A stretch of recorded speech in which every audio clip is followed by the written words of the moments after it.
go on. So, Honorable Speaker, is the same voting threshold applicable in this case? I seek your guidance following your communication from the Senate. You are still jumping the gun. Okay. We have a communication from the Senate which requires no comment. Okay. When I give the next message, that is when you will be able to seek that clarification. Thank you. You are guided. Hold your horses. Next.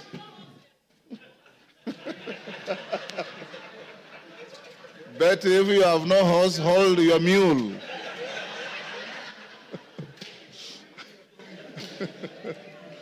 Hold your mule. Order number 3, messages. Order number 4, petitions. Order number 5, papers. Yes. Order number 6, notices of motion. Order number 7, questions and statements. Yes, Honorable Wamboka.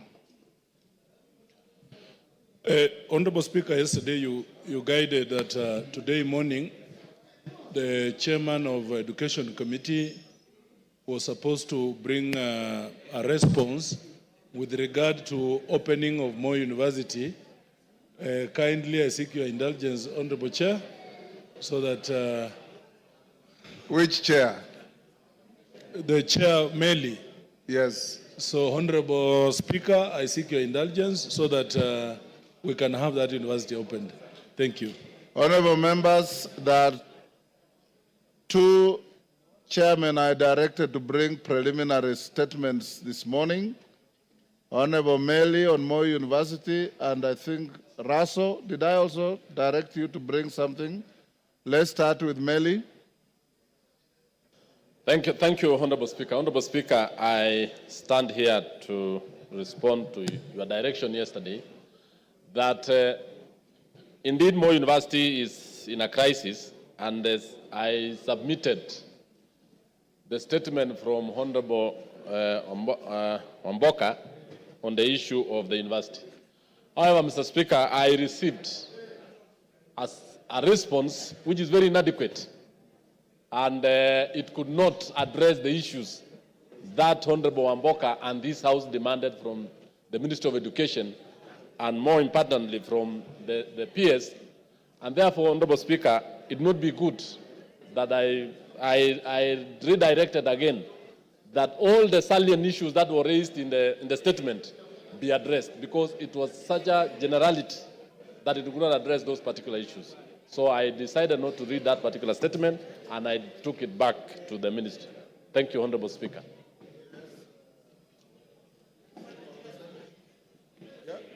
Yeah. Is it on the same issue? Yes, I wanted to... Go ahead. Yes.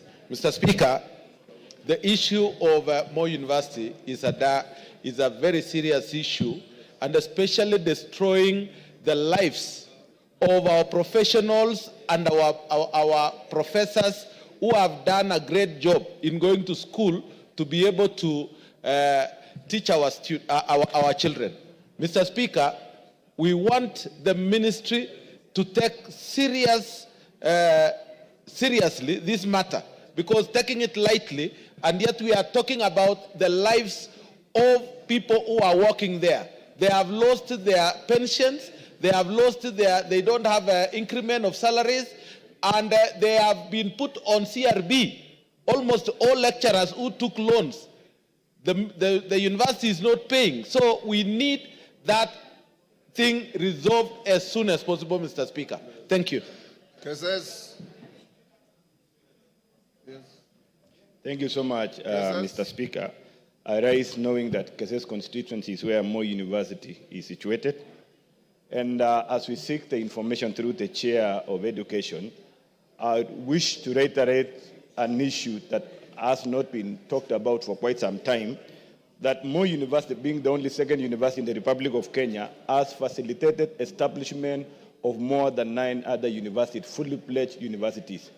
And in the process of establishing, most of the resources then that were earmarked for Moi University or were generated under ITU, especially during the parallel self-sponsored program, were utilized to establish these universities. And no discussion since then have been brought forward to ensure that Moi University is compensated back to where it was before. And I want to raise this one, that the committee, as they are looking at, they should also be able to tell us how much resources were channeled out or were siphoned out to establish the other universities, and no discussion has been discussed to ensure that Moi University is reinstated back to where it was. Order, Meli, you are out of order. A university opening another campus elsewhere does not amount to siphoning money. It's expansion, and it's a program that grows education. How does that become siphoning money? Thank you. Maybe, okay, I withdraw that statement. But yes. Still, the point here, Mr. Speaker, is that the Committee on Education should be able to come up and inform this Honorable House what shall then be done. I know for a fact yes. that Moi University produced Kakamega Most University.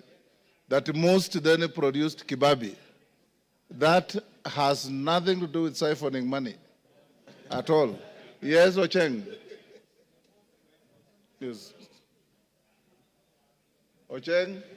The Honorable Speaker, the issue of Moi University is sorry, saddening, Mr. Speaker. Mr. Speaker, that the university is closed and there's no urgency, there is no effort towards reopening it immediately, Mr. Speaker, it's a scandal. Mr. Speaker, as the ministry and as the committee concerned brings a proper statement to this House, Mr. Speaker, could they tell us the root cause? If it is tribalism, let us be told so that that is sorted out. If it is ethnicity, if it is bad management, let us be told that that is sorted out. If we will not run that university if you don't get to the root cause of the problem, Mr. Speaker. Mr. Speaker, it's such a deep rot that any assuaging or any boil lancing will not help. Let's get to the root of the matter, Mr. Speaker. Let the committee dive into this matter and deal with it squarely. But as even when they are teaching, Mr. Speaker, could we get a date, a definite date when the children, the students will go back to school, Mr. Speaker? Thank you. Deputy Speaker. Thank you, Honorable Speaker, for allowing me to be able to speak on this point. The issue of Moi University is very simple and it's in public knowledge. Moi University was one university. Then what it did is it took loans and invested in building a satellite university, which is now Eldoret University. It also built Maseno. It also built another one in Karatina. It also and other places. So what happened is they put in their resources into those universities. Then unfortunately for them, those universities received charters and became independent and went with their money. And therefore they were left with no resources at all. Then what happened is that those universities, once they received their own charters, they decided to hire their own human resources and sent back all the employees back to Moi University. So Moi University now is left with human resource glut that is full over there. They also have debts that they are not able to pay. And so the only way to save Moi University is for the National Treasury to agree to put in resources, pay off the debts, and recapitate Moi University. Another challenge with Moi University is it has a capacity of 14,000 students. But at the moment, under the COOPS program, they only get 5,000 students. With 5,000 students, they are not capable of being able to run, even to break even. They need a minimum of 10,000 students to be able to receive sufficient resources to be able to run the university. So we need to just look at it pragmatically and decide that money has to be put into Moi University for it to come back on its feet. Thank you, Honorable Speaker. Is that Nabi? Nabi Nabwera? Thank you, Mr. Speaker. I have 4 points to make on Moi University. And I'm making this point as an alumni of Moi University. Point number one, yes, of Moi University. Point number one, Mr. Speaker, unless we address the governance issues in Moi University, we are lying to ourselves. The issue about Moi University is governance. Number two, Mr. Speaker, it is very disheartening that Moi University, with more than 3,000 hectares of land, which one of us in here has taken over and is stealing that land without paying Moi University. Truth be told. Number 3, the assets of Moi University. Order, Nabin Abuera. That general statement casts aspersions. Take your seat. Casts aspersions on the entire House. When you say one of us in this House, order members. Order. Rindikiri, take your seat. When you say one of us in this House is tilling 3,000 acres of Moi University, one of us includes the Speaker. I am not doing any such thing. Yes. I'm doing no such thing. So you must be responsible for what you are saying. If you have no facts, that statement will be struck off from the Hansard. Mr. Speaker, yes. I promise to come with evidence, then I will name the person. When will you bring the evidence? 2 weeks.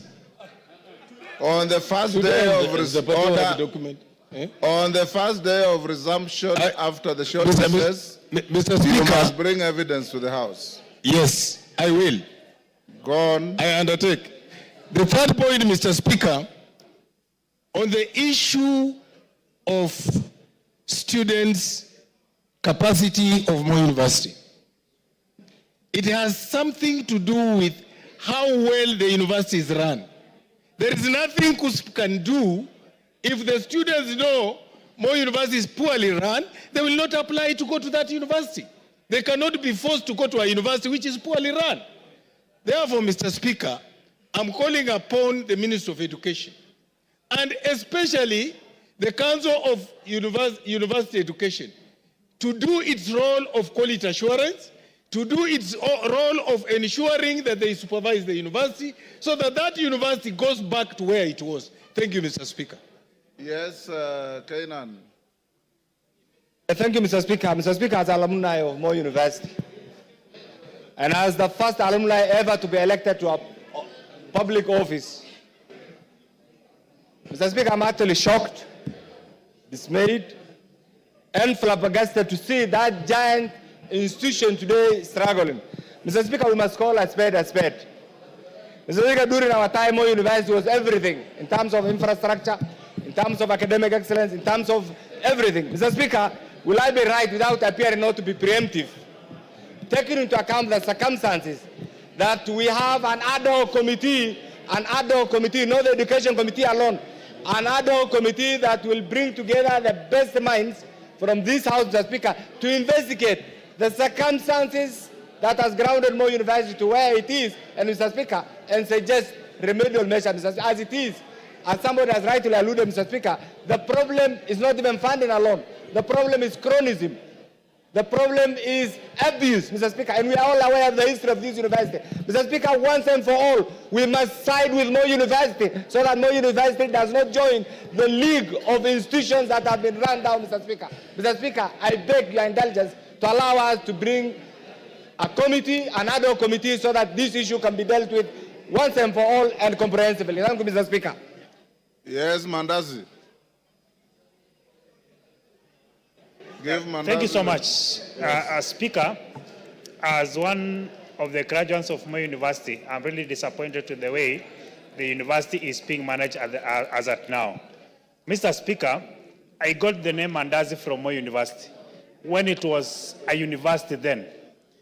I want to say, Mr. Speaker, what Moi University is suffering is issue of governance. Number two, Mr. Speaker, management in the university has to be sorted out. After sorting out the issue of management, Mr. Speaker, the government has to deliberately put money in the institution because Moi University helped develop other universities. And in so doing, it has gone down. It is time that the Ministry of Education see to it that Moi University comes back to life as the way it was when we schooled there, Mr. Speaker.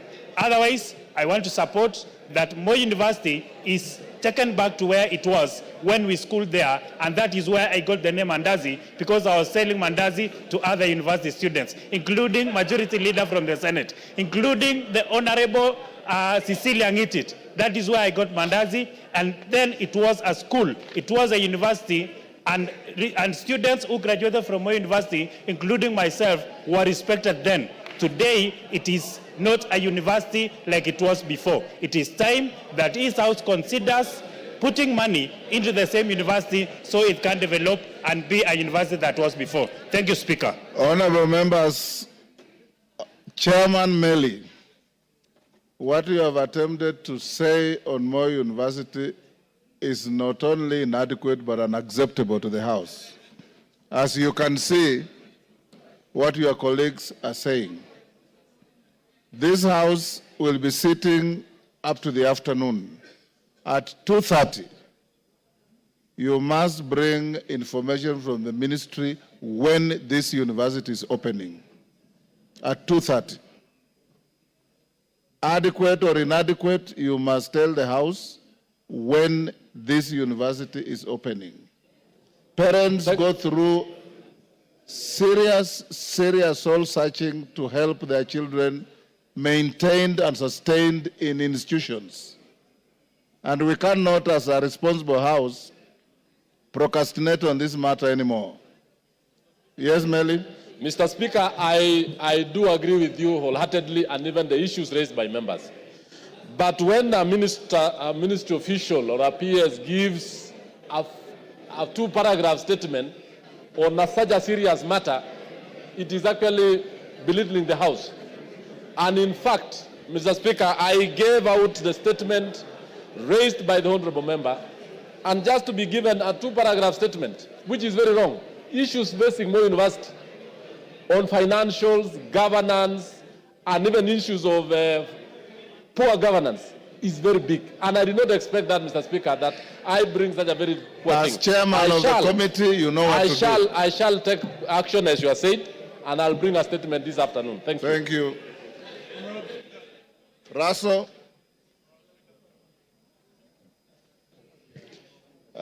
Thank you very much, Honorable Speaker.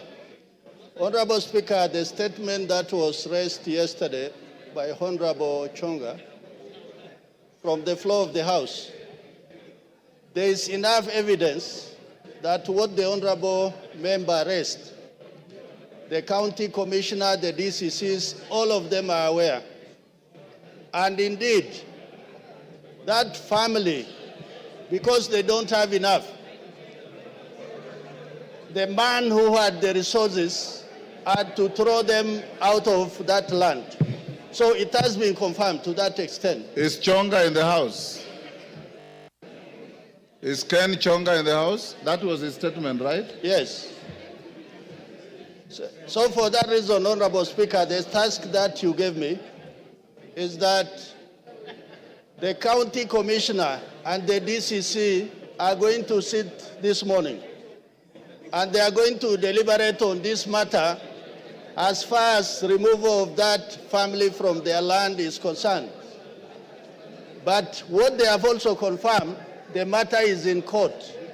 What everybody was wondering is how the family was thrown out of their homestead. So for that reason, the ministry and the county commissioner is seized of that matter, and in the next 1-2 days, they are going to give us feedback that the family is restored back to their homestead. That is what we have gathered so far, Honorable Speaker, but we will also not leave it to that, we will follow it up. Thank you, Honorable Speaker. Honorable Ken Chonga is not in the House, so we'll leave it there. Yes, Chairman. I know my very able chair had actually made the preliminary report on the same, but I've just got the information or the report from the ministry that the report can be even ready as this afternoon. Yes. You'll deliver a statement in the afternoon? Yes. Excellent.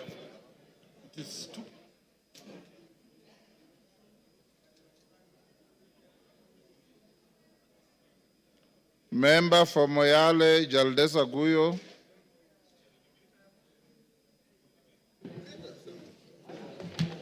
Thank you, Mr. Speaker. Honorable Speaker, pursuant to the provisions of Standing Order 44-2C, I rise to request for a statement from the chairperson of the Departmental Committee on Internal Security and National Administration regarding the reopening of Illo gold mine in the Bale Moyale constituency.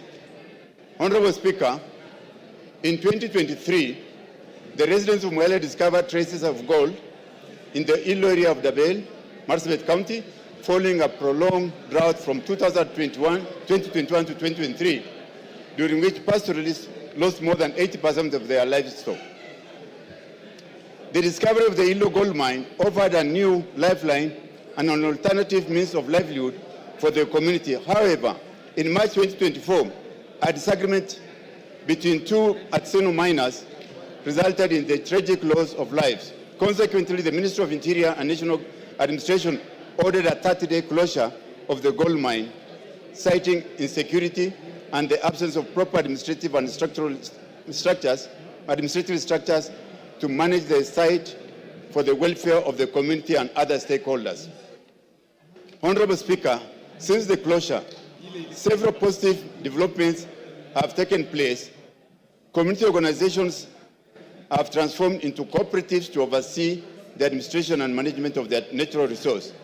Unfortunately, it's alleged that some members of the security agencies have begun engaging in illegal mining activities in the area, providing misleading response to justify the continued closure, thereby excluding the residents and benefiting from the residents from benefiting from the situation.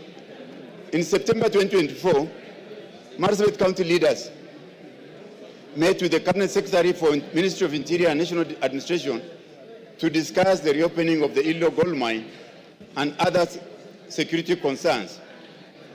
Although there was an unanimous agreement to reopen the mine, just 2 weeks later, the Cabinet Secretary extended the closure by another 30 days, further disadvantaging the local community.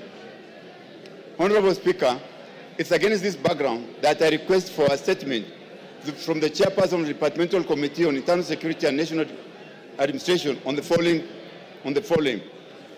1, a report on the status on progress towards the reopening of the Illo gold mine.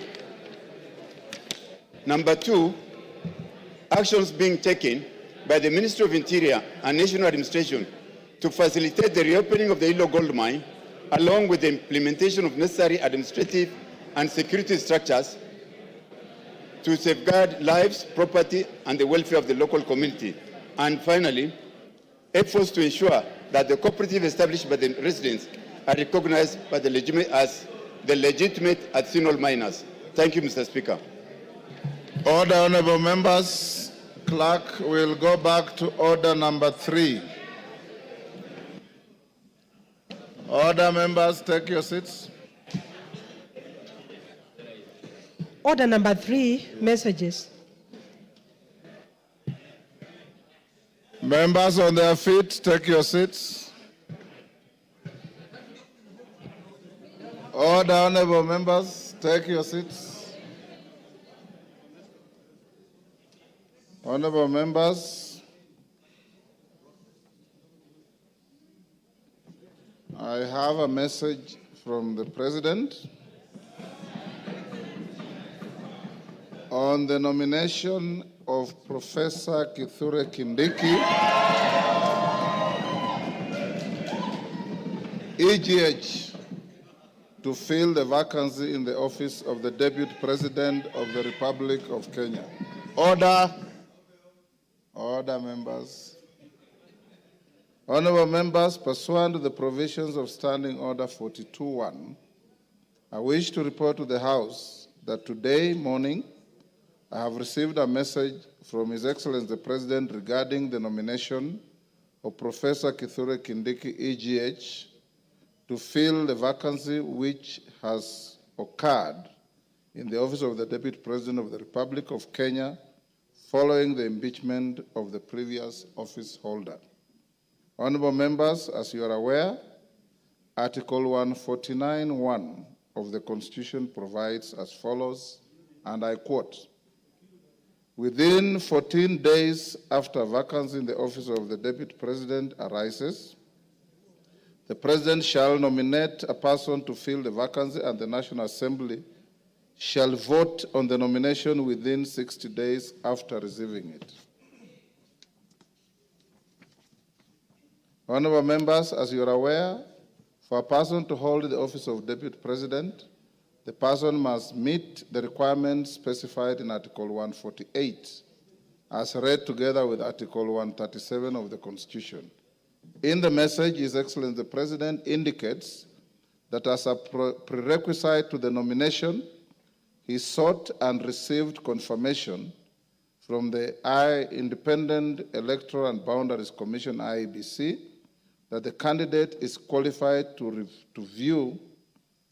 vie for election as a member of Parliament in accordance with Article 137(1) of the Constitution. Further, His Excellency the President confirms that he has sought and received clearances from the following institutions with respect to the candidate. 1, the Kenya Revenue Authority, KRA. B, the Ethics and Anti-Corruption Commission, EACC. C, the Directorate of Criminal Investigations, DCI.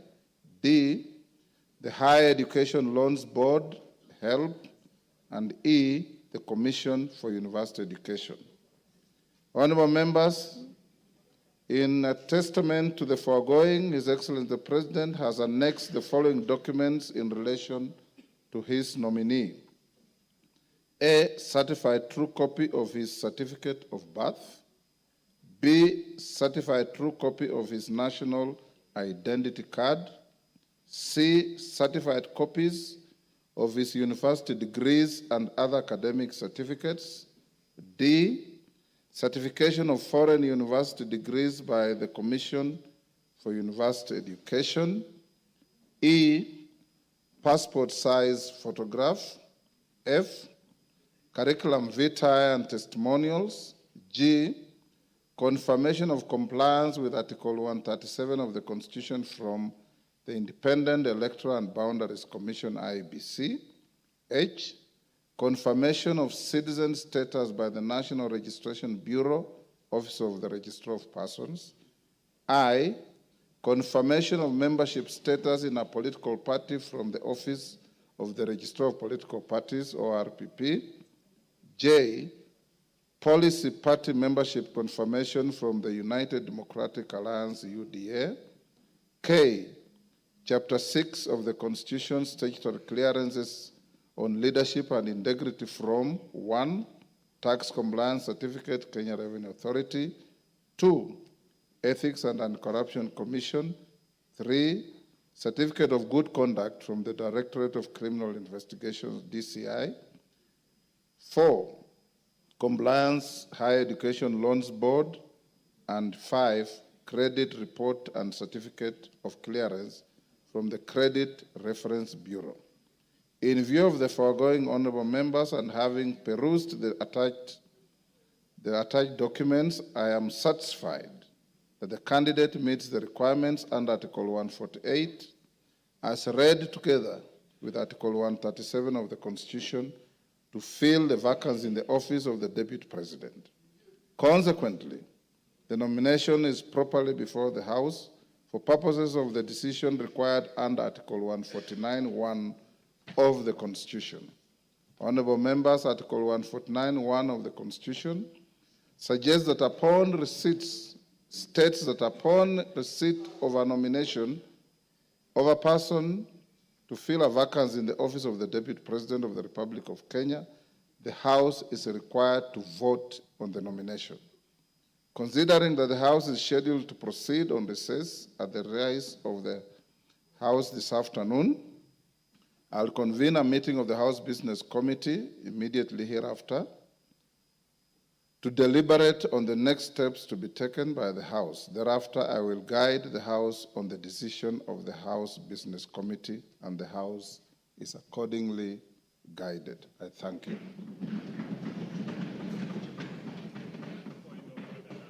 Yeah, because now you are properly seized. You can put your... Thank you, Honorable Speaker. Honorable Speaker, Article 149 of the Constitution provides that within 14 days after a vacancy in the office of the Deputy President arises, the President shall nominate a person to fill the vacancy, and the National Assembly shall vote on the nomination within 60 days after receiving it. Honorable Speaker, recently in passing the special motion for impeachment of the Deputy President... Order, Wanjala, he is on a point of order. So, Honorable Speaker... Yeah, order, Wanjala, what is it?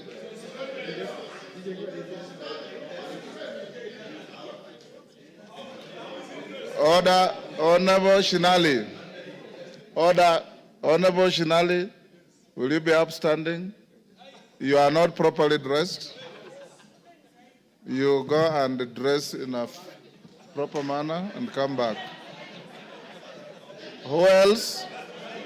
Honorable Zahir. You are, no. Him is a Muslim, is wearing a Friday prayer meeting. There's no problem. Shinali, go and dress up. Go on, Bukose.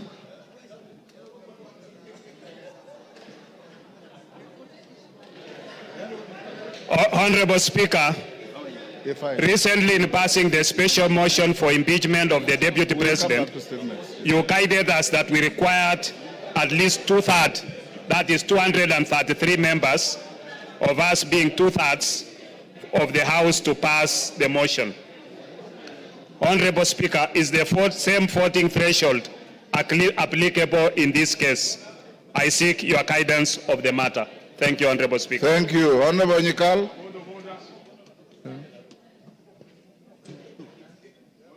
Yes, Milemba. Honorable Shinali, retreat quietly and dress up and come back. Thank you, Honorable Speaker. Honorable Speaker, the business before this House is one which requires us to vote on the nomination of a person to fill a vacancy in the office of the Deputy President in terms of Article 149 of the Constitution. Honorable Speaker, as is a practice before the House takes a vote on a matter, members are accorded an opportunity to debate and give their views on the business before the House. Honorable Speaker, to this end, I seek your guidance on whether we shall be given an opportunity to debate on the nomination and give our views. Thank you, Honorable Speaker. Wangwe. Thank you, Honorable Speaker. Honorable Speaker, I rise to seek your guidance on whether this House will be required, Honorable Speaker, to undertake the vetting and approval process as required by the Public Appointments Parliamentary Approval Act. Number two, Honorable Speaker, of my concern is that, Honorable Speaker, Article 124, particularly subsection 4 of the Constitution, provides that when a House of Parliament considers any appointment for which its approval is required under the Constitution or an Act of Parliament, the appointment shall be considered by a committee of the relevant House, and the committee's recommendation shall be tabled in the House for approval. Honorable Speaker, in your communication, you have not given us indication on how you are going to handle that process. Maybe, Honorable Speaker, you can guide me on how you intend to handle it. Thank you, Honorable Speaker. Thank you. Jen Kakiri. Yes, member for Laikipia. Thank you, Honorable Speaker. Honorable Speaker, you've just conveyed a message from His Excellency the President on the nomination of Professor Kithure Kindiki to fill the vacancy of the office of the Deputy President, which occurred yesterday, to fill the vacancy of the office of the Deputy President, which occurred yesterday following the conclusion of the impeachment proceedings at the Senate. Honorable Speaker, we are now here to vote on the nomination as required by the Constitution. Honorable Speaker, could you please guide the House on whether we are acting within the constitutional deadline, and is it in order for the nomination to happen today after receiving the notification from the President today? Thank you, Honorable Speaker.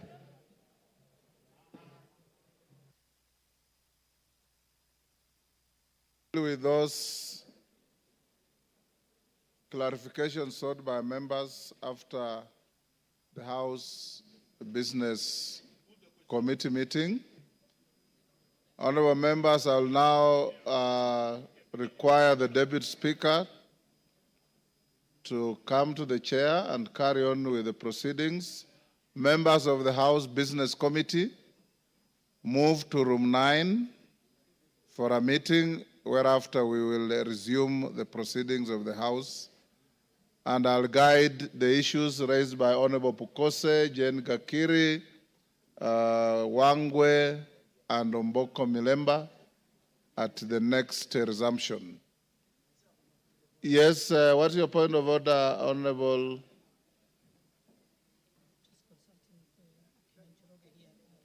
Thank you, Honorable Speaker. Honorable Speaker, I want to join my very good friend, the Honorable Pukose,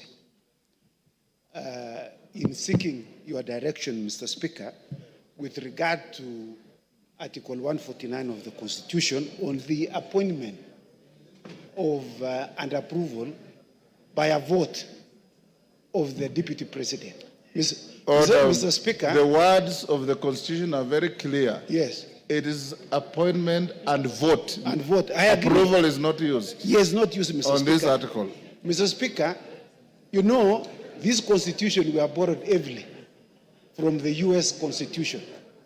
The 25th Amendment of the U.S. Constitution, which was passed in 1967, has a similar provision that provides that a vice president shall be appointed, shall be nominated by the president and approved by a vote by the House. It uses the words confirmation, Mr. Speaker. Previously in the United States, Mr. Speaker, before the 25th Amendment, there was no similar provision. In fact, there was in the past, before 1967, there was a cumulative of 37 years when there was no vice president, when one either passed away or one was appointed as became the president. And so, Mr. Speaker, we would like you to express yourself with regard to this issue. What is the threshold? On the removal of the deputy president is 2/3. So is the approval or by vote of the deputy president 2/3? Because it's not provided in the Constitution. Honorable Chepkonga. Yes. If you are paying attention, you are saying exactly what Bukose said. Oh, I'd walked out. And you are sitting next to him. No, I walked out, Mr. Speaker. Yes. I walked out. So word for word, what you are asking me to say. He has stolen from me, Mr. Speaker. Yes. Yes, Wamboka. DK, if you want to catch the Speaker's eye, there's no provision for you to stand up. You sit and I'll give you. Yes, Wamboka, member for Bumula. Honorable Speaker, as you are aware, Article 118 of the Constitution requires this House to facilitate public participation in its legislative and other business of the House. Honorable Speaker, the issue of public participation is a sensitive matter which has often attracted debate and court challenges. Indeed, our recent experience in considering the special motion for removal of the Deputy President made us even appreciate better the need for public participation. Honorable Speaker, with this in mind, please guide this House on whether we shall be expected to conduct public participation in voting for the nomination to fill the vacancy in the office of the Deputy President. Thank you. DK. Thank you, Mr. Speaker. I'm rising on a point of order, still on the same issue that I need your guidance. Looking at His Excellency the nominee, we just vetted not more than 2 months ago, and that implies not more than 6 months ago. And the questionnaire that is expected is still the questionnaire that we used. Why don't we use the same motion and we use the same output and we just put the motion and we put the question and we finish today? Thank you. Daud. Thank you, Mr. Speaker. Mr. Speaker, it's great that Honorable Kithure Kindiki has been nominated by the President. My question is, Mr. Speaker, will IEBC have to be involved as the same was done during the election, or it is not a factor in this case? While I congratulate Kithure Kindiki for nomination. Donya, what is it? Mr. Speaker. On the same issue? Yeah, on the same issue. Go ahead. He's saying that we use the same questionnaire that he used as the interior for the position of the deputy president. He's incorrect because you cannot use the same questions when it is a different docket. He's out of order. Thank you for helping the Speaker. Yes, Member for Langata.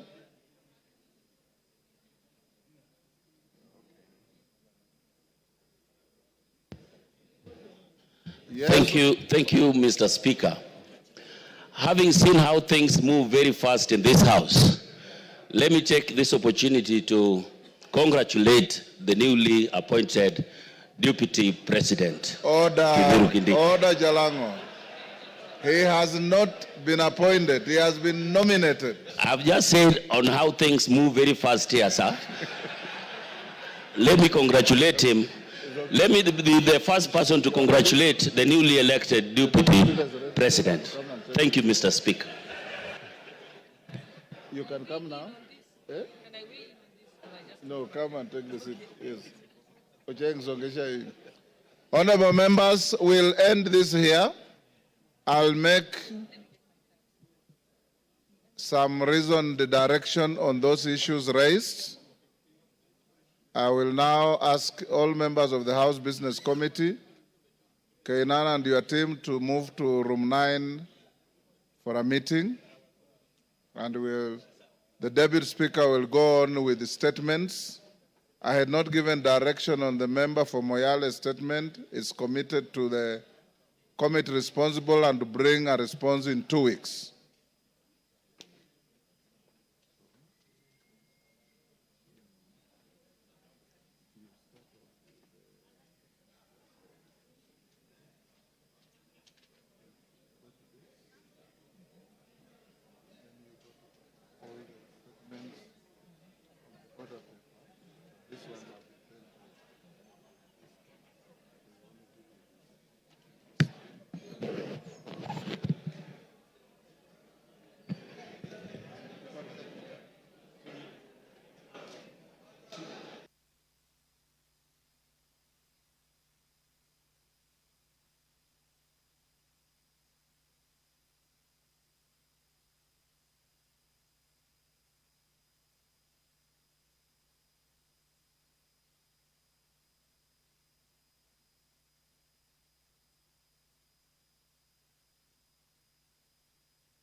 Honorable members, we shall now go to statements, and we shall continue with a statement by the member for North Horr, Honorable Wario.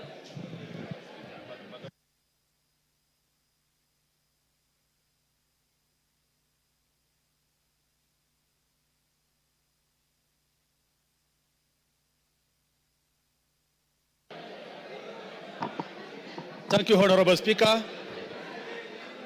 Honorable Speaker, pursuant to the provision of Standing Orders 44(2)(c). Order, honorable members. Order, honorable members. Order, honorable members. Order, honorable members. Honorable Wario, you may proceed. Honorable Speaker, pursuant to the provision of Standing Orders 44(2)(c), I rise to request for a statement for the chairpersons of the Departmental Committee on Agriculture and Livestock and Departmental Committee on Regional Development regarding the perpetual drought crisis and resultant loss of lives and livelihoods in arid and semi-arid lands, and especially in northern constituency. Honorable Speaker, northern Kenya is largely arid and semi-arid lands, and as a result, it is highly susceptible to the vagaries of climate change and climate-induced disasters. During the recent drought, there were several lives lost due to unmitigated droughts and persistent famine in the region. Furthermore, the ASAL regions lost an estimated 2.6 million livestock, which the NDMA estimated to be worth 226 billion. It is worth noting that Northern constituency, spanning 39,000 square kilometers, 1.5 times size of Rwanda, is the largest constituency in Kenya and optimizes the challenges faced by the northern region. This area, highly susceptible to climate change and climate-induced disasters, has recently witnessed devastating losses. Communities lost over 90% of their livestock. Malnutrition rates rose to 3 times the global average. Thousands of the children drop out of school. Even with the recent normal rains, the population in North still faces life-threatening food crisis, with minimal and intermittent government support through relief foods. Despite the availability of vast land as the main factor of production and the ability to predict these weather conditions and with the use of ICT-based technology, the government interventions have largely been reactive and short-term, perpetuating cycle of dependency. Honorable Speaker, the Northern Kenya Development Plan is a sustainable plan to cushion communities in the region from the adverse effects of the climate change and climate-induced disasters. Unfortunately, this plan is yet to be implemented to transition pastoralists and victims of climate disasters from dependency of relief food to long-term and sustainable livelihoods and food security interventions. Honorable Speaker, it is against this backdrop that I request a statement from the chairperson of the Departmental Committee on Agriculture and Livestock and Regional Development on the following. 1, plans on how the government intends to leverage on demonstrated capacity for transformative projects in technology, water, and large-scale infrastructure projects to prioritize food security and enhance dignity of the population in North and the ASALs of Northern Kenya. B, an explanation on why the government allocates substantial resources for relief food annually, but minimal or no resources for specific, smart, measurable, and realistic food security programs in the ASAL of Kenya. A comprehensive report on all food security and drought resilience projects with its corresponding budgets by both government and donor-funded projects that have been implemented or are ongoing in Northern constituency and the ASALs of Northern Kenya. Reasons why ASAL regions of Kenya remain vulnerable to climate change effects despite numerous national plans, including a report on the implementation status of the Northern Kenya Development Plan. Finally, a detailed analysis of the audited impacts of initiatives aimed at cushioning Kenyans from the effects of the climate change, with a specific attention to Northern region, including timelines for implementation of sustainable solutions. Thank you, Honorable Speaker.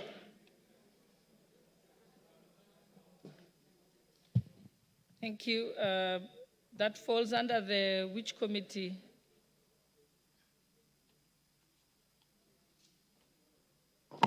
Environment? Committee of Agriculture and Livestock and Regional Development. Honorable Mutunga, are you here? Do you have any response? Or do you want to say something about it? Honourable Speaker, we can promise to get a response in the next 2 weeks, soon after the recess. Thank you. Honorable members, before we move to the next statements,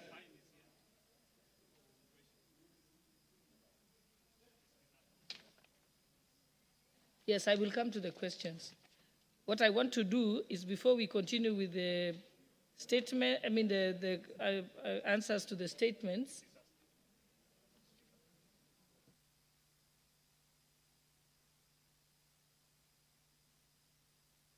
I will give you the opportunity. We are going to go to the statement. So you'll have an opportunity, Honorable Pukose. But before we proceed with the statements, allow me to reorder the order paper. And we will go to order number 8 to put the question, and also order number 9, and then we can go back to statements. So, honorable members. Oh, yeah, read out. Order number 8, the Community Health Workers Bill, National Assembly Bills number 33 of 2022, second reading, question to be put. Honorable members, I now put the question that the Community Health Workers Bill, National Assembly Bill number 53 of 2022, be read a second time. Will as many as of that opinion say aye? Aye. Will as many as of the contrary opinion say nay? The ayes have it. Next order. A bill for an act of parliament to make provision for the training, registration, and licensing of community health workers, to regulate their practice, to provide for the establishment, powers and functions of the Community Health Workers Council of Kenya, and for connected purposes. Order number 9, motion, consideration of the mediated version of the Sugar Bill, National Assembly Bills number 34 of 2022. Question to be put.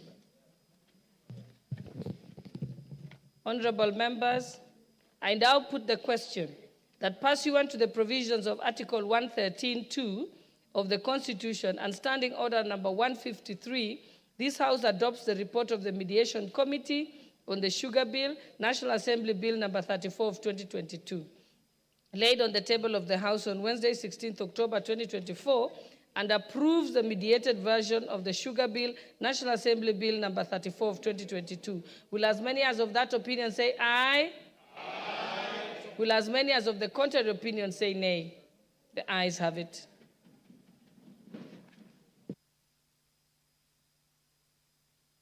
So, honorable members, we go back to statements, and I think we have the statement. Yours not the first one, Honorable. Yes, I have the list here. I think we are starting with the one for Honorable Bernard Kithure, MP for Nandi Hills. I think it was supposed to be answered by the Administration and Internal Security Committee. Is Honorable Kithure? Yeah, Honorable Speaker, pursuant to Standing Order 44(2)C, I rise to request for a statement from the Chairperson of the Departmental Committee on Administration, Internal Affairs, regarding the kidnapping and torture of Mr. Pascalis Kosgei. Honorable Speaker, on the 15th July 2024, Mr. Pascalis Kosgei of ID number 26289458, the chairman of the Nandi Hills Border Association, was kidnapped in Kerengwet village, Nandi Hills constituency. He was tortured for 6 hours before being dumped unconscious and naked in a tea plantation miles away from his home. This incident occurred on the same day he led a major demonstration alongside other area leaders against multinational tea estates, demanding increased employment for locals and a reduction in the use of tea plucking machines. Prior to his abduction, Mr. Kosgei reported that he received numerous calls regarding his whereabouts, including from a senior DCI officer recently transferred from Nandi Hills. His kidnapping sparked significant outrage within the constituency and was reported at Nandi Hills Police Station under the occurrence book number 39/15/7/2024. Honorable Speaker, it is important to note that Kenya is a signatory to the International Convention for the Protection of All Persons from Enforced Disappearance. However, the country has yet to ratify this crucial agreement, which would be instrumental in addressing violation of human rights and ensuring accountability for victims and their families. Honorable Speaker, it is against this background that I seek for a statement from the chairperson of the Departmental Committee on Administration and National Security, and in the statement, the chairperson should address the following. 1. Status of the investigation on the kidnapping and torture of Mr. Pascalis Kimurgor Kosgei. 2. Any steps the government is taking to stop abductions, enforce disappearances and killings in the country. And 3, when the ministry will forward to Parliament the International Convention for the Protection of All Persons from Enforced Disappearance for ratification. I thank you, Honorable Speaker. Chairperson for the Administration and Internal Security. Honorable Russo, you are speaking on behalf of the chair. You may proceed. Thank you, Madam Speaker. Madam Speaker, what honorable colleague from Nandi Hills has raised is fundamental. It is about human rights and protection of lives and sanctity of life, which is enshrined in our Constitution. Madam Speaker, we'll need 2 weeks after the recess to respond. Thank you, Honorable Speaker. Thank you. I think it's one thing I had raised with some of the committees. Even though we are going to recess, if you dispatch the letter now or during the recess, then you can have a response by the time we come back from recess. Because the executive is not on recess. So I think you adjust it that way. Thank you. Next we have a statement, a request for a statement by the Honorable Christopher Aseka, member for Kithure. Thank you, Madam Speaker. Honorable Speaker, pursuant to the provisions of Standing Order 44.2c, I rise to request for a statement from the chairperson of the Departmental Committee on Administration and National Security regarding scrapping the application fees for issuance of identity cards. Honorable Speaker, every Kenyan is entitled to issuance of a national identification card upon attainment of a maturity age of 18 years. Possession of this ID card is especially critical in facilitating Kenyans' youth to access basic services such as university and college funding, employment opportunity, recruitment to disciplined forces, and enrollment for financial services such as M-Pesa and banking. Sadly, Honorable Speaker, the government requirement for payment of a mandatory application fee of 300 Kenya shillings is hindering many teenage first-time applicants from acquiring national identity cards. Clearly, at the age of 18 years, teenagers applying for these identification cards do not have income of their own to pay fees and to meet other related costs, such as convenience fees charged by Huduma centers. Additionally, teenagers who do not have parents or guardians to pay for the application fees, for them to fail to apply for identification cards due to the cost implications. As a result, most young people are not only delayed from timely access to opportunities requiring ID cards, but also the enjoyment of the inherent identity as citizens of Kenya. Honorable Speaker, it is against this background that I request for a statement from the chairperson of the Departmental Committee on Administration and National Security on the following. Clarification on the justification for levying and application fee of 300 Kenya shillings for issuance of national identity cards for first-time teenagers applicants who do not have their own income. And 2, the action being taken to immediately scrap the application fee for the first-time teenage applicants in order to remove the prohibitive financial obligation and hinders them from obtaining the critical document. I thank you, Honorable Speaker. Thank you, Honorable Russo. Yes, proceed. You want to respond to him? Let's give them a timeline. Thank you, Madam Speaker. Madam Speaker, I think that issue is a hot issue in the country. Because if youngsters don't have anything, they live with their parents. And they are told to get an ID card, they must pay for it. I think it's something that we have not yet reached that stage, even as a country.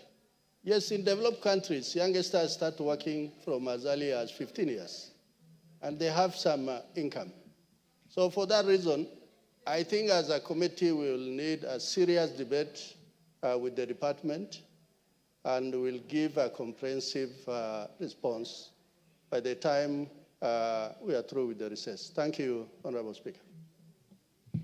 Honorable Russo, the fees, that was in it was gazetted regulations, or how was it implemented? Actually, Madam Speaker, the fees were gazetted. It was just as a means of raising revenue by the department. But there was not concerted discussion with even the Committee of Parliament. So for that reason, whereas it is out there in the public domain, I think we need to review that position because it raises fundamental issue. There are those children of members of Parliament. They can afford it. What about the children of peasants who don't have anything, even affording a meal a day? So for that reason, I think we will work on it, and after the recess, we'll be able to respond to it. Thank you, Honorable Speaker. Because I'm assuming that it should have been given, it should have come to the Committee for Delegated Legislation, because then that's at the point that they could approve or nullify it. So maybe liaise with that committee. And then thank you. Okay, the next request for a statement is by Honorable Dr. Robert Pukose. Thank you, Honorable Speaker. Honorable Speaker, this statement is a statement from the committee, and I'm presenting it in my capacity as the chair. Honorable Speaker, pursuant to Standing Order 44.2c, I rise to request for a statement from the chairperson of the Departmental Committee on Education regarding government financial assistance to students enrolled at the Kenya Medical Training College. Honorable Speaker, this matter is of great significance to many aspiring medical professionals across our nation, as KMTC students are integral to our healthcare system. Their training and expertise directly contribute to the quality of care provided to our citizens. Ensuring that these students receive adequate financial assistance is essential not only for their success but also for the future of healthcare in Kenya. Honorable Speaker, it is against this background that I seek for a statement from the chairperson of the Departmental Committee on Education on the following. 1, to clarify whether KMTC students currently placed in KMTC campuses by the Kenya Universities and Colleges Central Placement Service, KUPS, are entitled to the financial assistance provided by the Higher Education Loans Board, HELP, that is available to all students pursuing higher education in Kenya.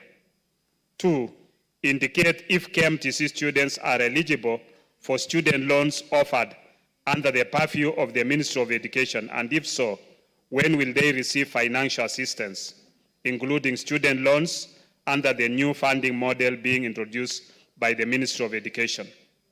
3, state whether the Ministry of Education continues to allow the Ministry of Health through KMTC to collaborate with the Higher Education Loans Board in dispersing student loans to students at medical training colleges as has been practiced previously. 4, explain the actions taken by the Ministry of Education to ensure that KMTC students have access to financial assistance, thereby promoting equity and inclusivity in higher education financing comparable to that of other students across the country. And if you could allow my Vice Chair, Honorable Speaker, to also make a comment on it. Okay, proceed, Honorable Patrick.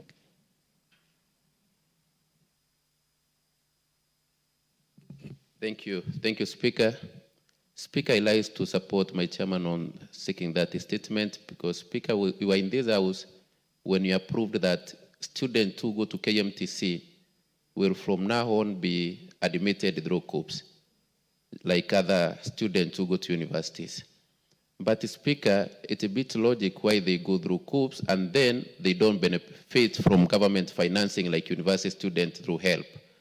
So, Speaker, what we are urging as a committee is that let students who go to KMTC, since they go through COOPs like other university students, also benefit from my education launch board in financing the education, Madam Speaker. Madam Speaker, as we try to achieve universal health coverage in this country, the most important candidates that will help us to achieve UHC in this country are the nurses, are the clinic officers, are the public health officers, and the KMTC trains the back of this lot, Madam Speaker.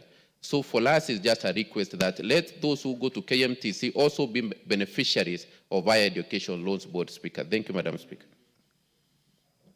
Thank you, Chairperson for the Education Committee. Thank you, Madam Speaker. Madam Speaker, I want to commend Honorable Dr. Bukose, the Chair, and the members who have raised this particular issue. It's a very, very pertinent issue. And I think as the rule requires, mid-level colleges and universities, students in the Republic are supposed to get loans, scholarships through the Higher Education Loans Board and also University Funding Board. So, Honorable Speaker, I'll really fast-track this particular issue and will respond immediately we are back from recess, because it's a very, very important item that we really need to dispense with faster. Thank you, Madam Speaker. Thank you. Let's go to the next request for a statement by the Honorable Dr. John Mutunga, member for Tigania West. Thank you, Honourable Speaker. Honourable Speaker, pursuant to the provisions of the Standing Order 44.2c, I wish to request for a statement from the Chairperson of the Departmental Committee on Finance and National Planning regarding the utilization of pension funds for national building. Honourable Speaker, the Retirement Benefit Act 1997 provides for among other things, requirements for the effective management and investment of the pension fund in Kenya. The statute also establishes the Retirement Benefits Authority, which oversees the prudent management of pension schemes and ensures responsible investment of pension funds. The funds represent a significant pool of long-term capital that, when strategically invested, can greatly contribute to national development by allocating a portion of the fund to well-planned infrastructure projects, renewable energy initiatives, and affordable housing programs. Pension funds can address key development challenges while ensuring stable, long-term returns for retirees. This would also improve financial inclusivity, enhance the living standards of citizens, and reduce reliance on foreign debts. Honourable Speaker, it is against this background that I request for a statement from the Chairperson of the Departmental Committee on Finance and National Planning on the following. Number one, provide a report on the number of registered pension funds in the country and the total amount under management across the funds. Number two, a list of the specific sectors where the pension fund have been invested and the terms of these investments. And finally, report on the proposals that money held in pension funds be invested in national development and the likely modalities for such arrangements. Thank you, Honourable Speaker.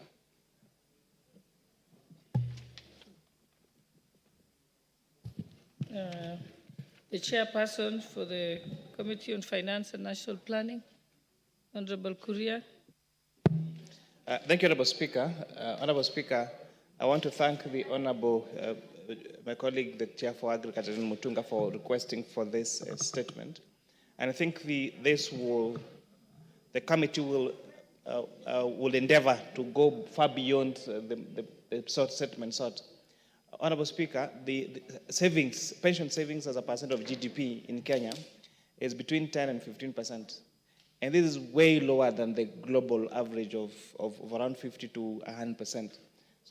And maybe one of the reasons why even we lag behind in terms of our pension savings as a percent of GDP compared to countries of equal GDP level, could be that we are not maybe investing these pension schemes as we should.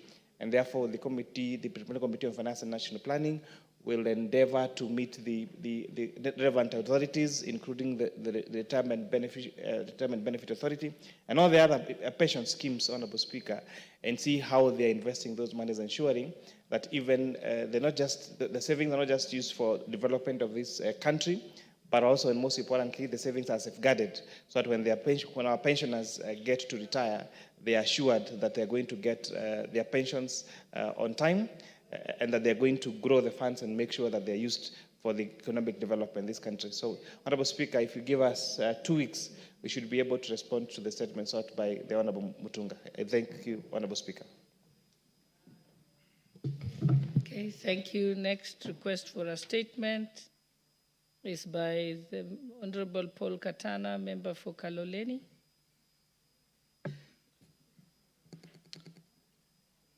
Honorable Speaker, pursuant to Standing Order 44.2c, I rise to request for a statement from the Chairperson of the Departmental Committee on Tourism and Wildlife on elephant invasion in Kayafungo in Kaloleni.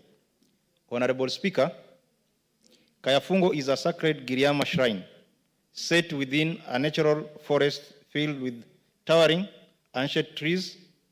Unfortunately, the invasion of elephants has severely impacted the area, leading to the destruction of nearly all its trees and places of worship. While these majestic creatures are an essential part of our national heritage, they have also become a major source of property damage and fear of residents.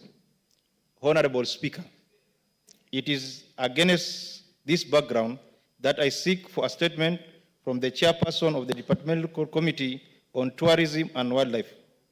In the statement, the Chairperson should address the following. 1. Immediate measures the Ministry is instituting through the Kenya Wildlife Service to keep elephants away from Kayafungo and facilitate their return to their natural habitat. 2. Plans by the Ministry to compensate residents whose properties have been damaged by the elephants. 3. Measures in place to restore the damaged Giriama shrine and its surrounding environment to its original state, as well as to protect it from future elephant invasion. Thank you, Madam Speaker. The Chairperson for the Departmental Committee for Tourism and Wildlife. Oh, you're there? Okay, Honorable Muge. Honorable Chair, I'm not the chairperson, the said department or a member, but Honorable Speaker, I wanted to add my voice to the said matter. Honorable Speaker, I come from a county that has a lot of animals, especially monkeys. And Honorable Speaker, this matter has to be accorded the attention it deserves. There's a whole belt in my county, Honorable Speaker, running through the valley, the Nandi, the Aldai, and the Tindred constituency. Honorable Speaker, those people hardly harvest anything because anything that they plant is eaten by the monkeys, Honorable Speaker.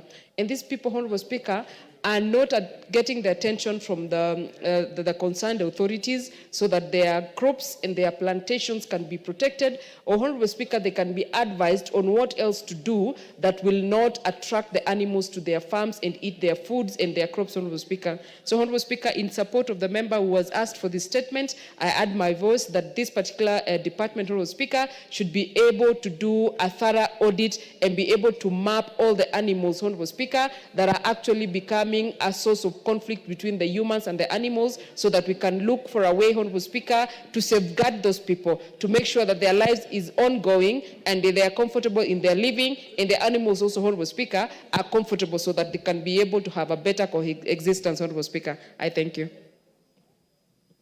Thank you. Is there a member of that committee in the House? Okay, then I think Honorable Wako, I think we'll task you to ensure that it goes to the relevant committee. Next we have... Thank you. Next we have another request for a statement. Honorable Wanjiku Muya, member for Kipipiri. Thank you, Honorable Speaker.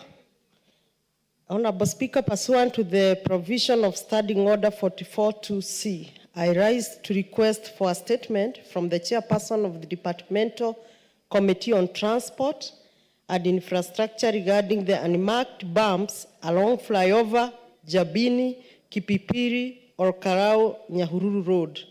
Honorable Speaker, there are several concerns regarding the safety and well-being of both road users and the surrounding communities due to the erection of unmarked speed bumps along the flyover Jabini, Kipipiri, or Karau Road to motorists. The unmarked bumps on the Kenha Class A road pose a significant risk to motorists. The lack of clear signage, markings, and proper visibility has already resulted in several near-miss incidents and in some cases, accidents. The sudden appearance of this speed bump forces drivers to brake abruptly, increasing the likelihood to rear-end collision, particularly at night or in adverse weather conditions. Additionally, residents are worried about the heightened risk to pedestrians, especially school children, as vehicles may swerve unpredictably to avoid the unmarked bumps. Moreover, the damage to vehicles caused by sudden impact with these bumps has placed unnecessary financial burden on road users. Honorable Speaker, it is against this background that I request for statement from the chairperson of Departmental Committee on Transport and Infrastructure on the following. 1, plans to ensure that all bumps erected along the flyover, Jabini, Kipipiri, or Karau Nyahururu Road are clearly marked and proper signage provided. Action being taken for the, that is 2, action being taken for the provision of proper signage and reflective markers along the flyover Jabini, Kipipiri, or Karau Nyahururu Road. And 3, a report on the exact timeline for marking the bumps and placing signage along the said road. I thank you, Honorable Speaker. And just in one sentence, I want to confirm, like Kipipiri, we have already lost so many souls in a very black spot called Jiret near Kariamu. Recently, we lost a principal from Kiabogo Secondary School, and we have lost many, and particularly near Kinagop, and I know the member will be speaking. The contractor who maintained this road, he maintained and go and leave the road as dangerous as such. Thank you, Honorable Speaker. Okay, Honorable Member for Kinagop. Thank you, Madam Speaker. I, in a special, want to thank my colleague, who is the Member of Parliament for Kipipiri, my neighbor. The road that has been mentioned passes through my constituency, fly over to Jambini, then to Kipipiri, all the way to Nyahururu. And that road, Madam Speaker, has become a death trap, simply because the bumps that are in that road are not marked. And Madam Speaker, we have raised this issue numerous times with the Kenya National Highways Authority, and nothing has been done so far.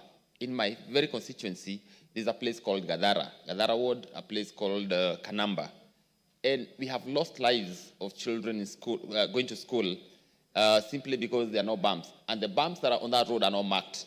And therefore, I want to support this statement and ask that Kenha quickly or speedily just erect bumps where they're supposed to be and be simply marked, so that then we stop this loss of life.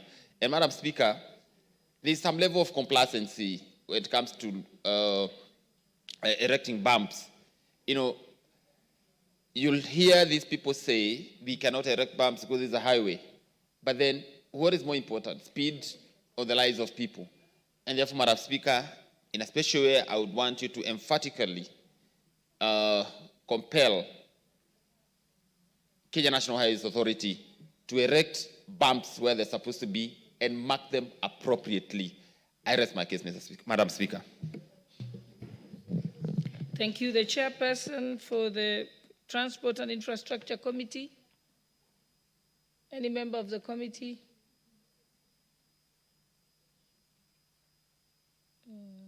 Okay, so I think Honorable Wako, again, we leave this one to you. Most obliged, thank you.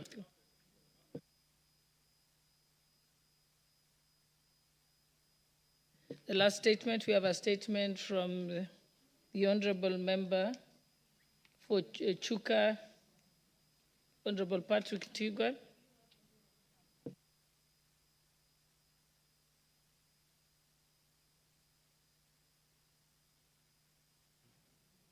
Thank you, Madam Speaker. Madam Speaker, I stand in this house today to pass my sincere condolences and mourn a colleague, a friend, a member of my constituency, Honorable Beatrice Nyaga. Honorable Beatrice Nyaga served in this house, Madam Speaker, in the 11th and 12th Parliament. She's a lady who served with dedication, a very hard-working woman. In the Tharaka-Nithi, we used to say she was the glue that held the Tharaka-Nithi together. Madam Speaker, it's a very sad moment because we just lost a leader, a very loving woman, a very dedicated leader, Madam Speaker. And as a county and as a country, we are at loss today to mourn Beatrice Nyaga, the former member of parliament, the immediate former member of parliament for the Tharaka-Nithi County, the Women Rep. Madam Speaker, Nkadha has been ailing for the last few months. And yesterday, she rested. And I stand in this house, Madam Speaker, to mourn her today and to give my sincere condolences to her family, her children, and the great people of the Tharaka-Nithi, where she comes from, and members of this parliament who worked very closely with her, because Madam Beatrice was afraid to her in this house. Madam Speaker, I was just thinking when I was seated here, and I was saying it's, as we bid farewell today, as we mourn Nkadha today in the Tharaka-Nithi, it's also a celebration as we for appointment of Kindiki. So it's mixed feelings. It's mixed feelings in the county, Madam Speaker. Madam Speaker, thank you. I even don't know what to continue. I would just request Honorable Murugara, who I know was a very close friend, to give her his condolences. Thank you, Speaker. Honorable Patrick, you're out of order. You cannot give the opportunity to the member for Tharaka. I think I'll give Honorable Dorothy Kiara, then I'll come to you. Yes, but you're out of order. You're taking the Speaker's job. Thank you, Honorable Speaker. Honorable Speaker, indeed, it is a sad day for all of us today.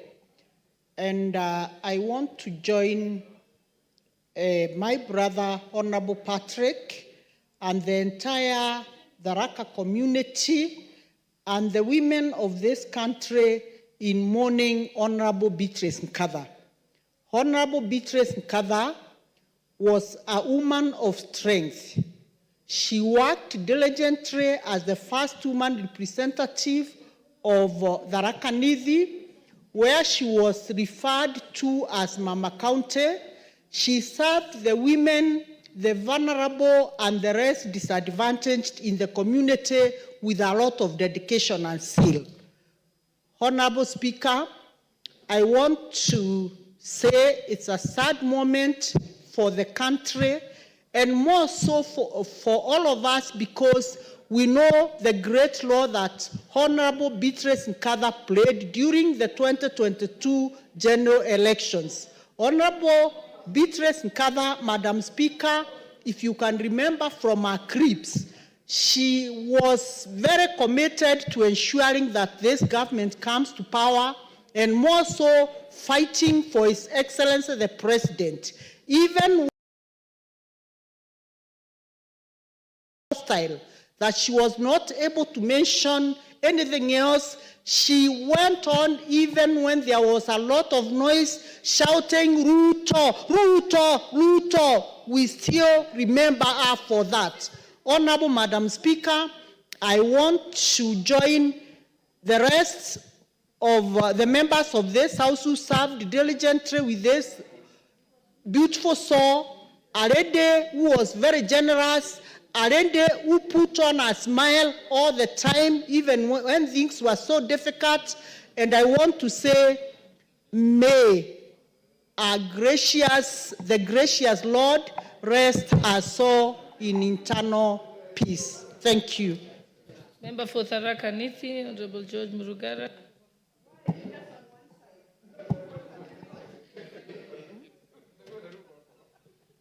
I will come to you. I'm just following the order of the names that came here. I can see Honorable Mishimboko is next. Yes.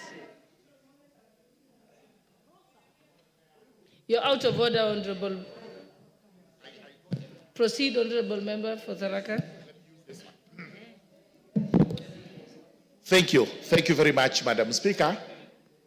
Madam Speaker, allow me to join my colleague, neighbor and county of Tharaka Nithi, the Honorable Patrick Munene Ntwiga, who represents Chuka-Igamba Ng'ombe and is the local member of parliament for the late Honorable Beatrice Nyaga. May I join him on behalf of the people of Tharaka constituency, Tharaka Nithi County, and all the well-wishers of the country as we relay our unreserved condolences to the family of the late Beatrice Nkatha. Madam Speaker, Honorable Beatrice Nkatha was a lady to behold. She served the county of Tharaka Nithi for 10 years without a blemish.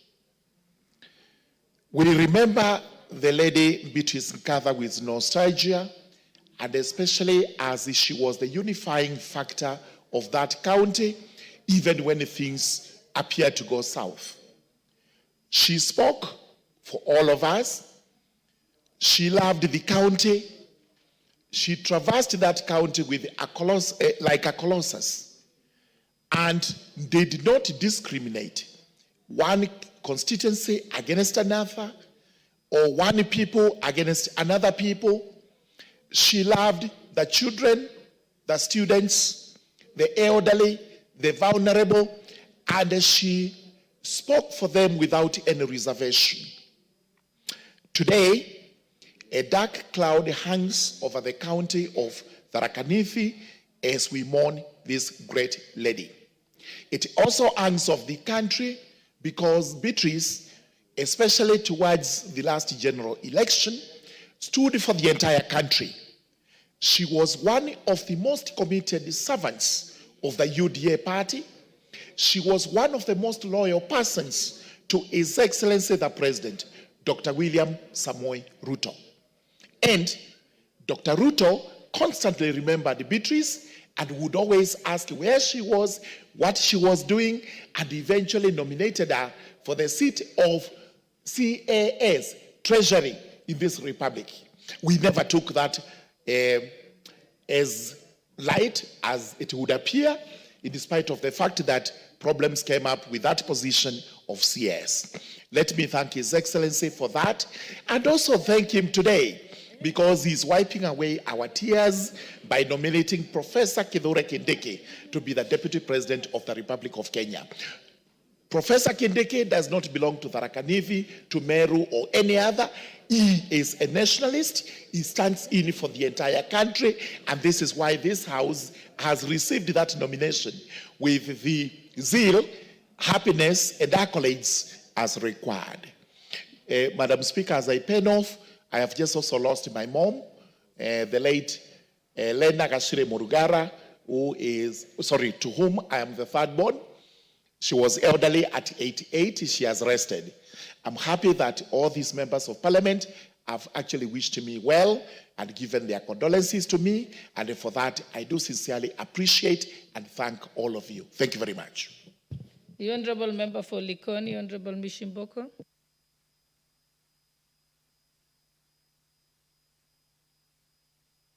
Mike.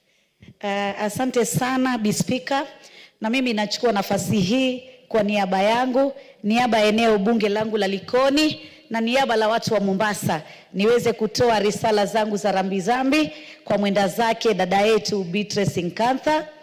Na niseme Mheshimiwa Beatrice, tulikuwa naye katika bunge hili la kitaifa na alikuwa kiongozi shujaa sana, kiongozi ambaye alikuwa anapenda watu sana, kiongozi ambaye kila wakati ukimwona alikuwa na furaha na bashasha, kiongozi aliyekuwa na msimamo thabiti wa kutetea chama chake na kutetea kiongozi ambaye alikuwa ni wa chama chake.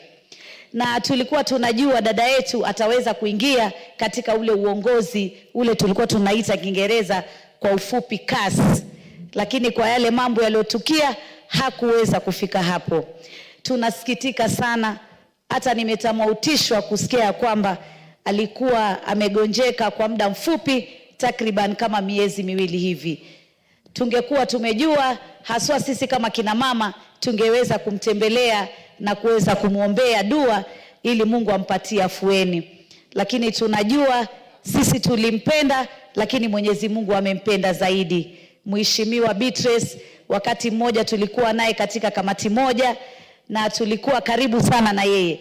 Na nilipenda sana mavazi yake, wakati akivaa alikuwa mama maridadi sana. Hata utaona kile kibeti anachobeba, viatu anavyovaa, nguo anaovaa, yote itakuwa inawiana. Yani alikuwa mama ambaye ni mtanashati sana sana, na alikuwa mama ambaye hana fujo na mtu wala hana dhiki na mtu. Pia tulikuwa kina mama wa kwanza tukiwa na yeye kuwa katika kiti cha kuwakilisha katika kaunti zetu. Mimi nikiwa kule Mombasa na yeye akiwa anawakilisha kule sehemu ya kwao. Tulikuwa wa kwanza baada ya kupata katiba mpya ya taifa letu ya Kenya. Tunasikitika na tunaomboleza pamoja na ndugu zetu wa sehemu zile za Meru, sehemu zile za Tharaka, kumpoteza shujaa wetu, dada yetu Beatrice Nkantha. Tunaomba Mwenyezi Mungu ailaze roho yake mahali pema peponi. Na tunaomba serikali ya Kenya Kwanza kupitia Daktari William Samoei Ruto, kwa sababu huyu alikuwa kiongozi wako shujaa, kiongozi wako mwenye msimamo, uweze kuangalia familia yake. Yeye ni mwenda zake sasa, lakini najua ana watoto, pengine hata ana wajukuu. Tusiwatupe viongozi wetu wakati wamepatwa na misiba. Pia tuwakumbuke kwa wale ambao wamewaacha na wao wakiwa wametangulia kule mbele. Tunamuombea Mola amweke pema penye waja wema. Poleni sana watu wa Tharaka, poleni sana watu wa Meru, poleni sana bunge la kitaifa na Kenya kwa jumla. Asante sana, Bi Speaker. The Honorable Member for Nairobi County, Honorable Esther Pasari.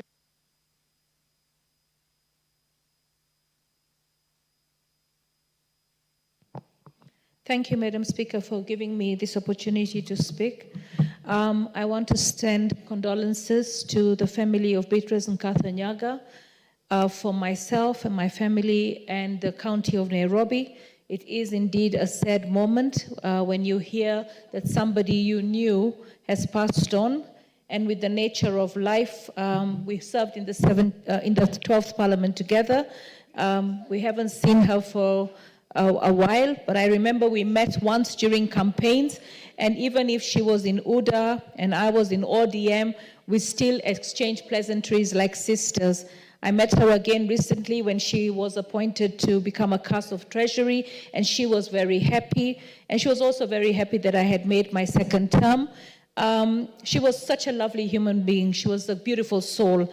She had no inhibitions, and at the same time, she had no hard feelings for anyone. In politics, sometimes when you're in opposing parties, people always, you see that there's tension in the friendship. With her, the friendship was pure, sincere, and as a woman, she believed in the tribe of women, so we stood together. I would like to quote Shakespeare. We are all on the world stage, all as men and women, we are merrily players that are here, that exist, and we have entrances and we exist. So she has exited the stage, but she will not be forgotten. She has left her landmark. We say sorry to the people of Tharaka Nithi. We also say sorry to the people of Kenya, because as a legislator, you don't just serve your constituency or your county, you make decisions that impact and affect and serve all Kenyans. So as she has exited her stage, we also have seen that we have a nomination of the CS Kithure Kindiki as the incoming deputy president. And we say that the people of Tharaka Nithi have lost with one hand and received with another, but we also recognize that the CS Kindiki is a national figure. He has served in many offices, and he has also served as interior, so he knows that Kenya is one, and we wish him well in his nomination, and we wish this country the best. Condolences to the family. Thank you, Madam Speaker.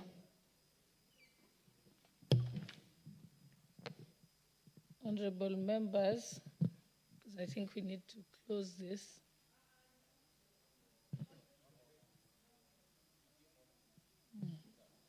Yes, the honorable member for, yes, you may proceed.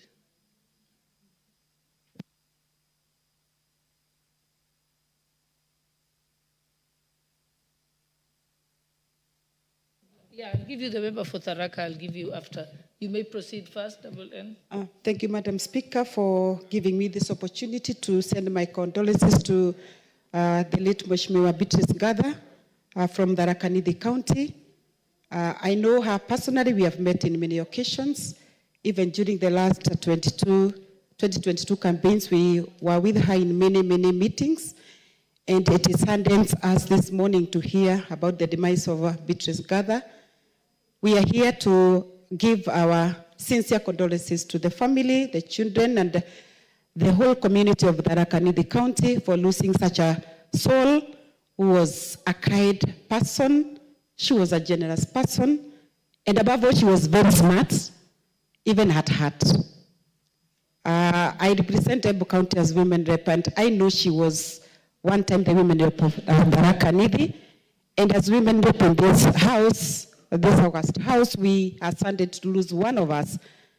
And we can only pray that indeed the Kenya Kwanza government, the UDA, fraternity, and the entire house, that we shall stand with her and the entire family as we remember her and the entire family. May our soul rest in eternal peace. Thank you. Honorable Nduyo, member for Tharaka Nithi, you'll be the last one.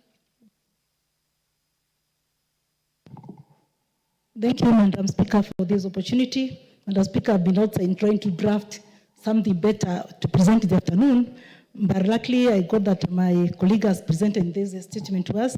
Madam Speaker, today is a Sunday and happy day for Tharaka Nithi. Mixed feelings. Madam Ngatha is my predecessor. A lady that I valued, a lady that I honored. When I decided to vie for the seat of woman rep, I was so confused on how I will go about it, because she was like a mentor to me.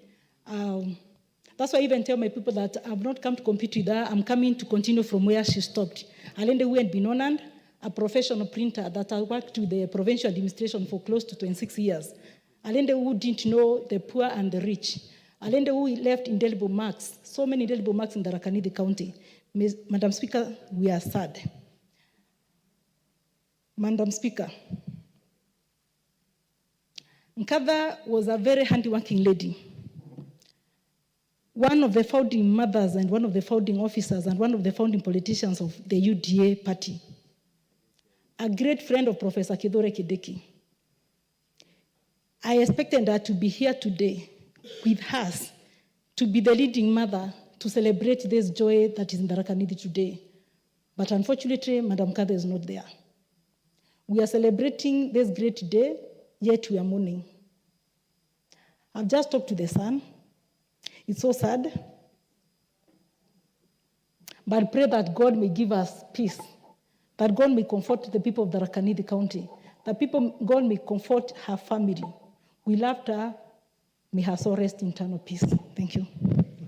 So, honorable members, let us rise and for a moment of silence in honor of our departed colleague, Honorable Beatrice Kathanganga.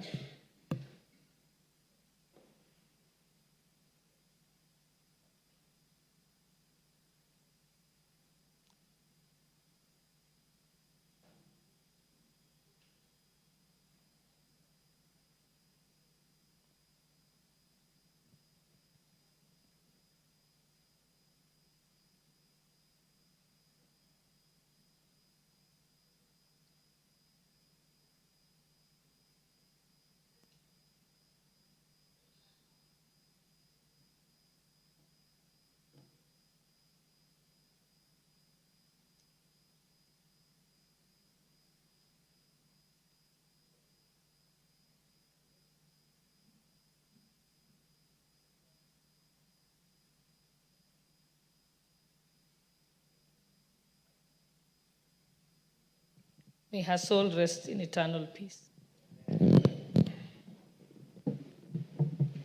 Next order.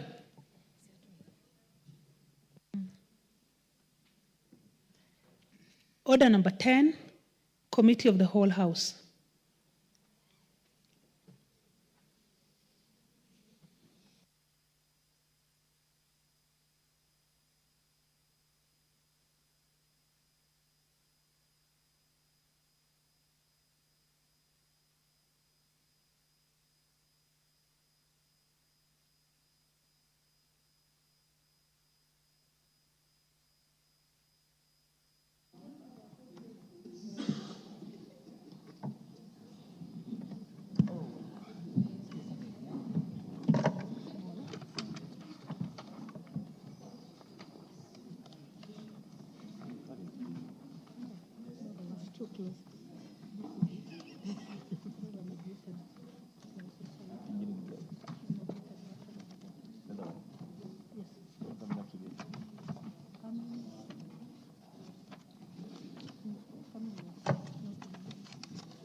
Honorable members, order.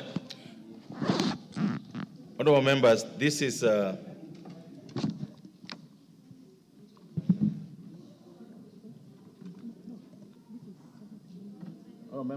This is the call of the whole House to consider the Senate amendments to the Food and Feed Safety Control Coordination Bill, National Assembly Bill number 21 of 2023. Honorable members, this is a very short bill, 3 clauses. Just a request for your attention. What is the majority leader, majority whip?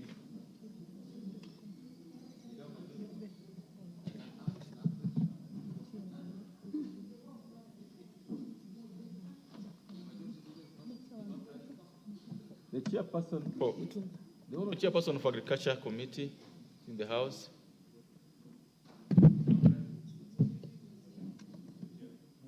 Are you holding brief? Are you holding brief for him? Yes, oh, Chair. Great. Oh, great. Thank you. So let's proceed then.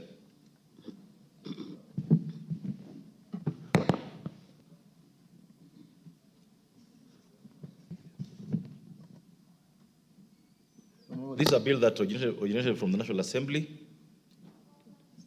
then went to the Senate, now is back here with us with proposed amendments from the Senate.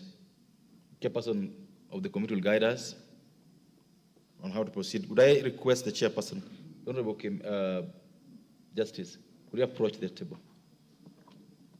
Do you have the other table?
Yes, the Honorable Justice Kemei.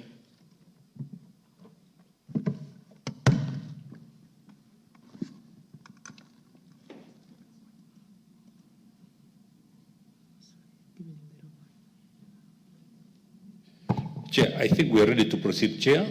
And while the chairman is coming in, I should be able to stand in for him. Thank you, Chair.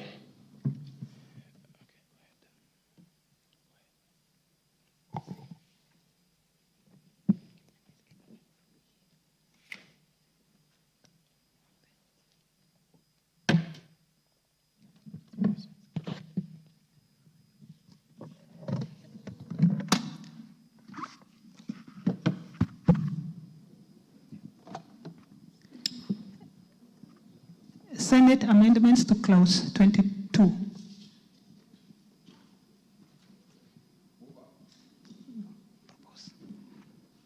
Order, Chairperson.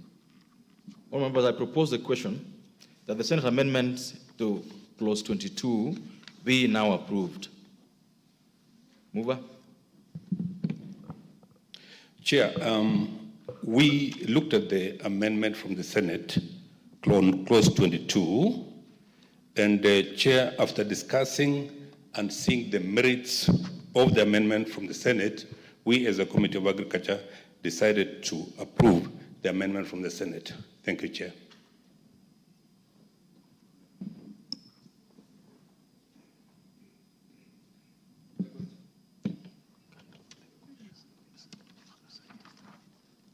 I would allow any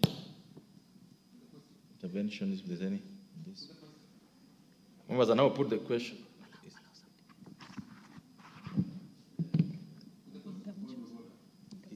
Is there? Yes, Honorable. Thank you, Honorable Chair. Would the chair of that committee please explain the amendments, just for the sake of the public and this House?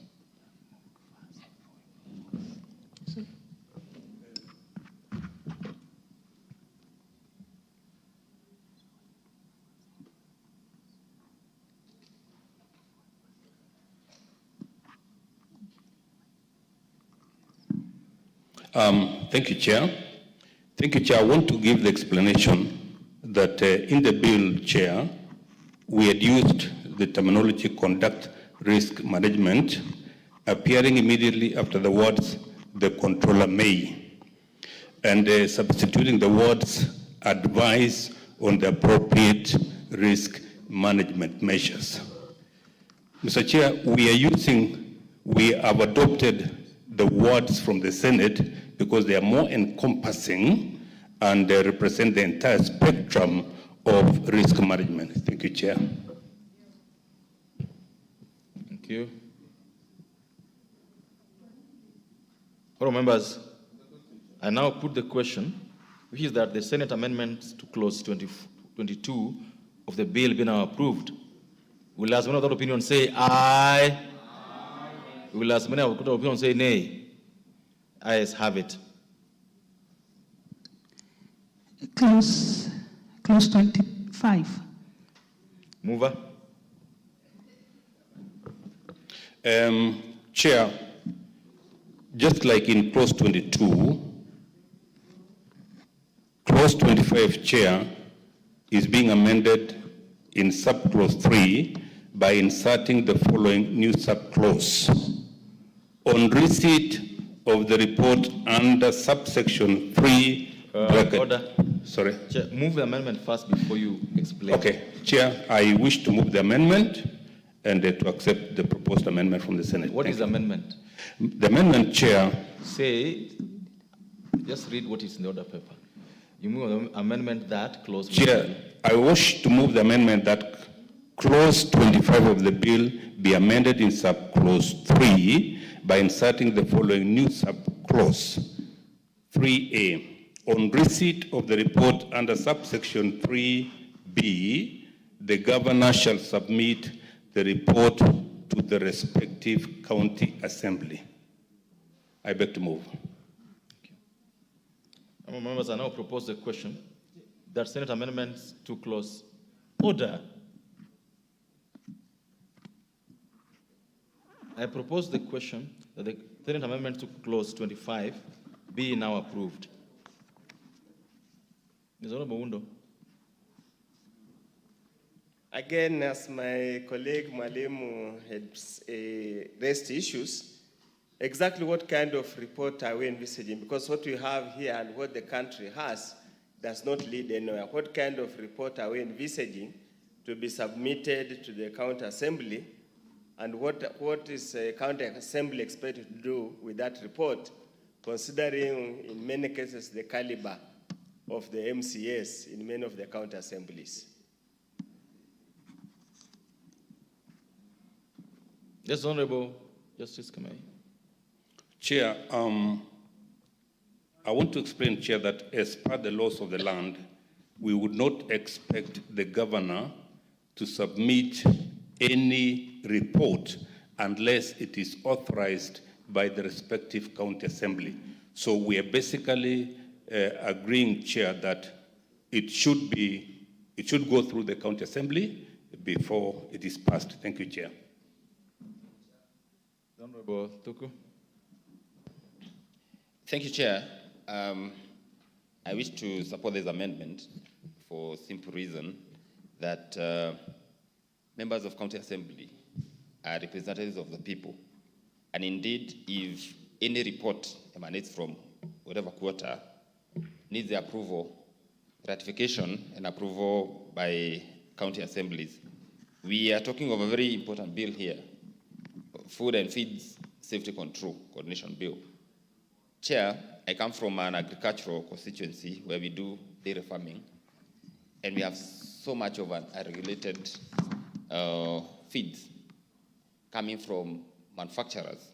And of course, we know the kind of infiltration that can happen within the circles of animal feeds. But now, after any investigation or, certification of feeds, this report is brought to the governor and he just approves. We'll be opening a highway maybe for corruption, for unscrupulousness, but with the approval of the assembly, who have direct mandate from the people to oversight, then they'll have an opportunity to interrogate and even do visits and even involve certification bodies like KEBS to make sure, or Food and Drugs Authority, just to make sure that whatever feeds that are getting to our farmers are up to standards and in the best international standards. Therefore, Mr. Speaker, Chairman, I support this amendment. Thank you. Thank you. Members, I now put the question that the Senate amendment to clause 25 be now approved. Will as many of that opinion say aye? Will as many of the opinion say nay? Ayes have it. Senate amendments to the first schedule. Mover.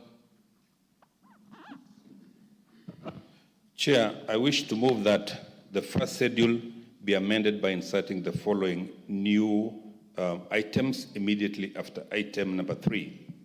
Each county government department dealing with matters relating to agriculture, that is 3A, Chair, and then 3B, each county government department dealing with matters relating to health. Chair, we propose to reject this amendment because the moment we forward, Chair, issues to the county government, we will not be going down to various departments. We will just be giving the matters to the county government, and then the county government will deal as per the authorization they have. Thank you, Chair. Your members, I now propose the question that the Senate amendment to clause to the first schedule of the bill be now rejected.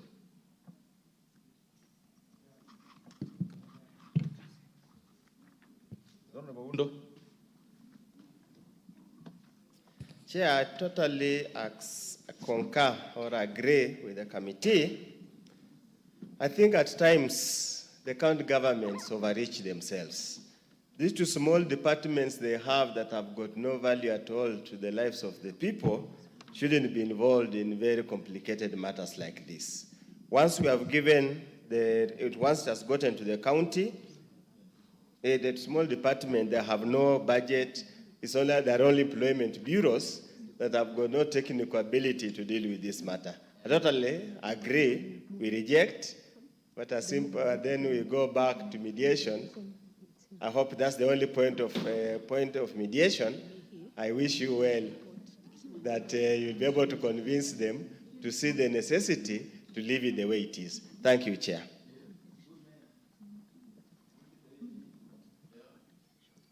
Yes, Honorable Bai. Honorable Chair, I wanted to add my voice on the proposal before we approve it. Chair, we know agriculture is the backbone of our country. And formerly, before devolution, whoever was in the country could tell there was some serious activities to do with agriculture on the fields.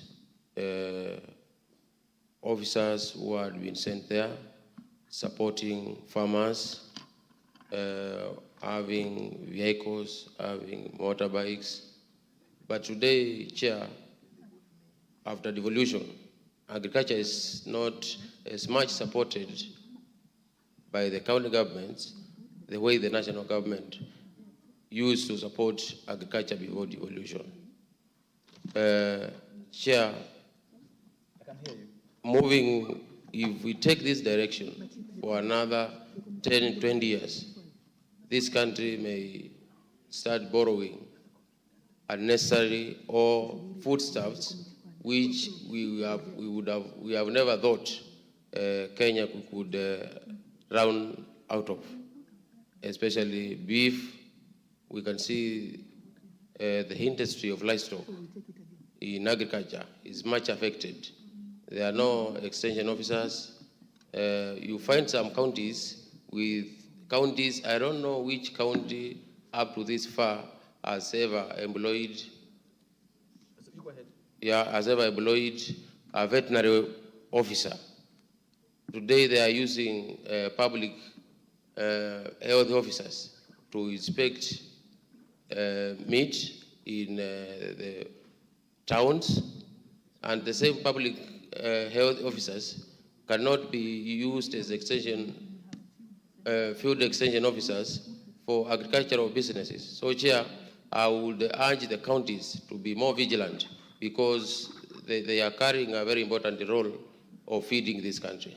And as we empower them, they should take up their role with strength. Thank you.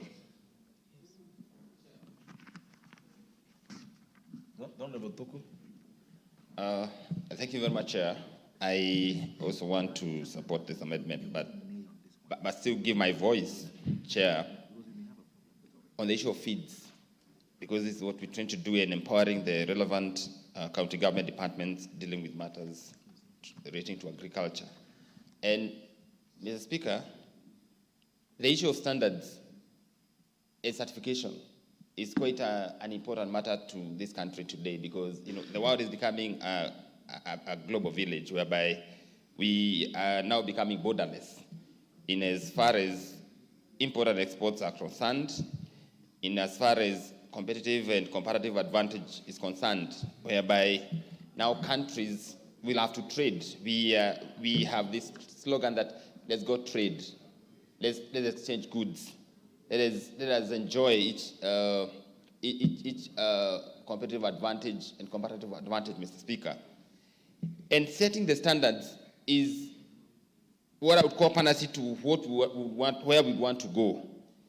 Mr. Speaker, the issue of feeds is quite an interesting matter in this country.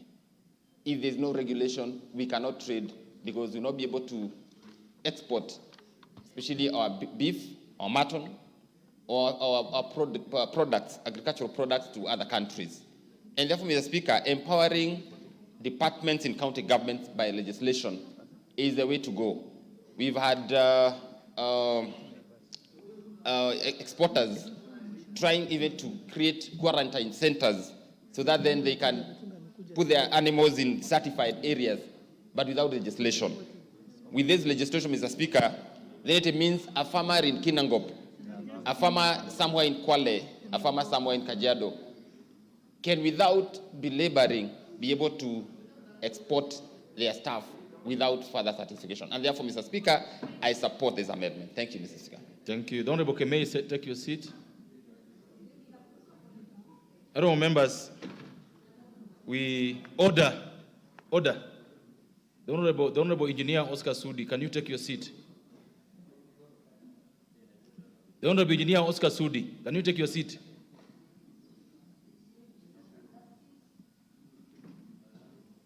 Oh, members, voting on this one, I have to guide this, that the committee is proposing rejection of the amendment.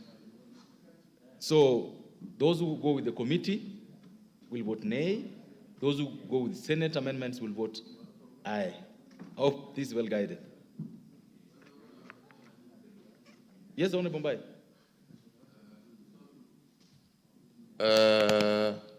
Maybe the honorable member standing in for the chair could indicate the initial proposal of the committee and the proposed amendments by Senate.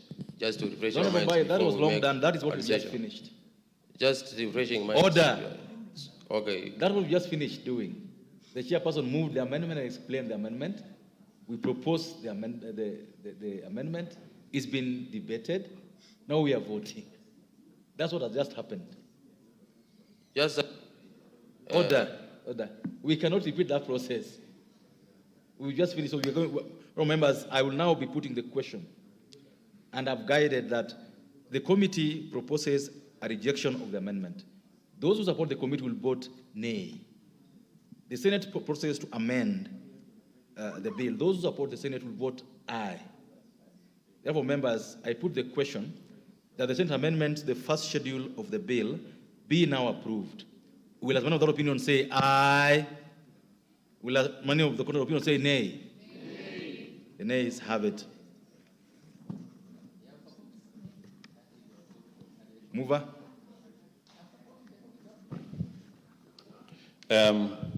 Thank you, Chair. Honorable Chairman, I beg to move that the committee do report to the House its consideration of the Senate amendments to the Food and Food Safety Control Bill, National Assembly Bill number 21 of 2023, and its approval thereof with amendments. Thank you. Thank you, honorable members. I therefore put the question, which is that the committee to report to the House is consideration of the Senate amendments to the Food and Feed Safety Control Bill, National Assembly Bill number 21 of 2023, and its approval thereof with amendments. Will as many of the opinion say aye? Will as many of the opinion say nay? The ayes have it.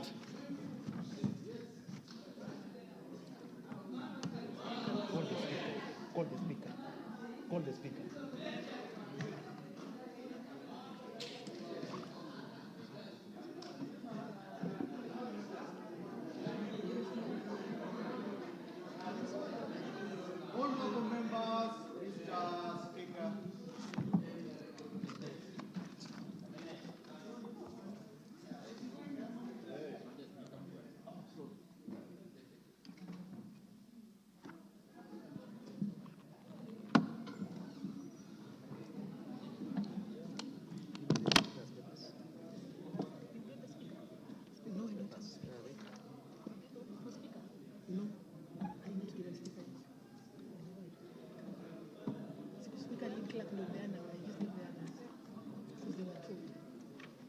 As in, for the speaker, it's supposed to be the lead clerk gives. That was my assumption. But it's okay. Chairperson, Chairman. Honorable Speaker, I beg to report that the Committee of the Whole House has considered the Senate amendments to the Food and Feed Safety Control Bill, National Assembly Bill number 21 of 2023, and approved the same with amendments. Mover.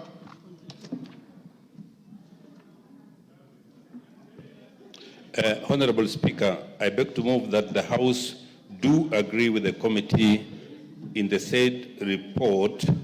I also request that Honorable Dr. Mutunga to second the motion for agreement with the report of the committee of the whole House. Thank you, Honorable Speaker. Dr. Mutunga. Honorable Speaker, I second. Honorable members on their feet, take the nearest seat.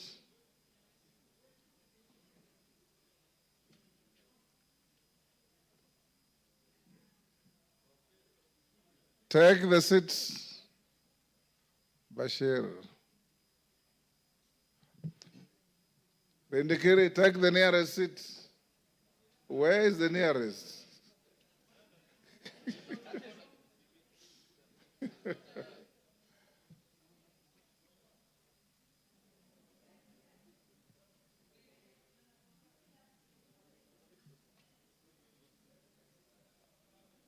Order, take your seat.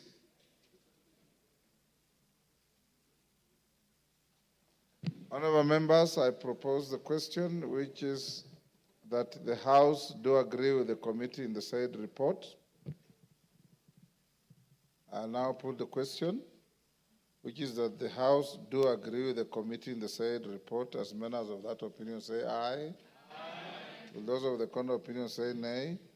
The ayes have it.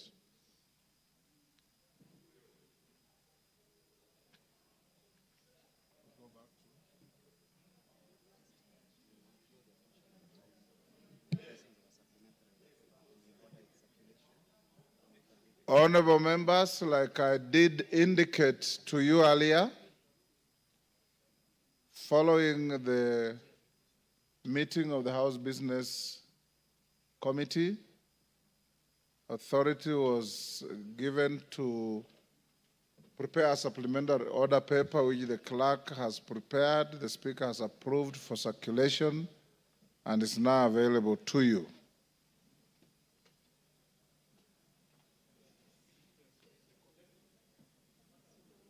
Clerk. So call it out. Okay, clerk. Order number 11, the Higher Education Loans Board Amendment Bill, National Assembly Bill number 58 of 2022, second reading.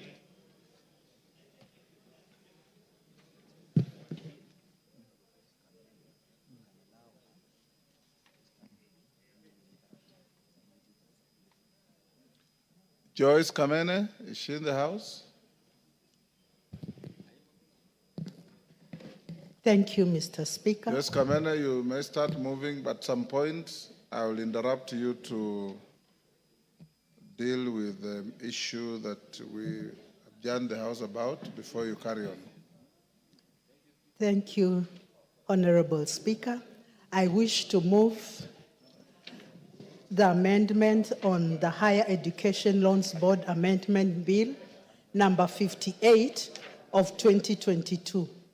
Honorable Speaker, the principal object of this bill is to amend the Higher Education Loans Board Act, number 3 of 1995, to address a specific challenge faced by some of the young students, those who have not yet attained the age of 18 years and, as such, are ineligible to apply for higher education loans under the current legal framework.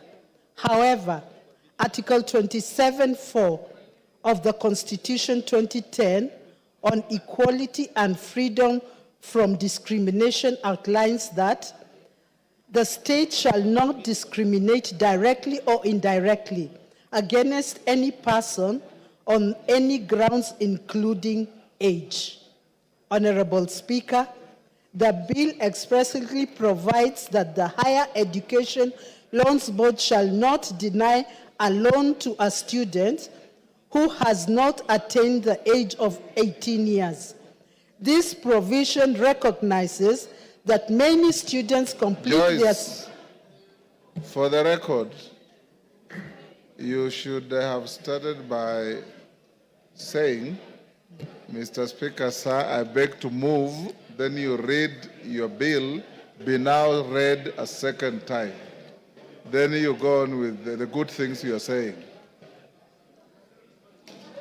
Mr. Speaker, Honorable Speaker, I wish to move. I beg to move. I beg to move the bill for the second time. Read the whole bill. I beg to move that the Higher Education Loans Board Amendment Bill, National Assembly Bill number 58 of 2022, be now read a second time. I beg to move that the Higher Education Loans Board Amendment Bill of number 58 of 2022 be read for the second time.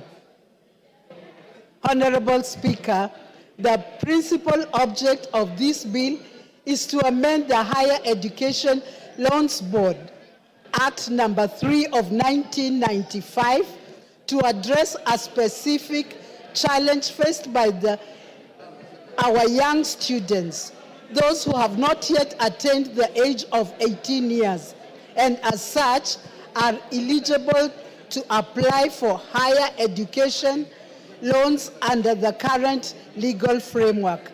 However, Article 27(4) of the Constitution 2010 on equality and freedom from discrimination outlines that the state shall not discriminate directly or indirectly against any person on any grounds, including age. Honorable Speaker, the bill expressly provides that the Higher Education Loans Board shall not deny a loan to a student who has not attained the age of 18 years. This provision recognizes that many students complete their secondary education early and deserve the same opportunities for financial support to their older peers. Honorable Speaker, the students under the age of 18, the bill introduces the requirement that their parents or guardians must be co-signatories to the loans agreement. This ensures that there is legal responsibility and accountability for the loan, protecting both the student and the board, while allowing access to loan for eligible students.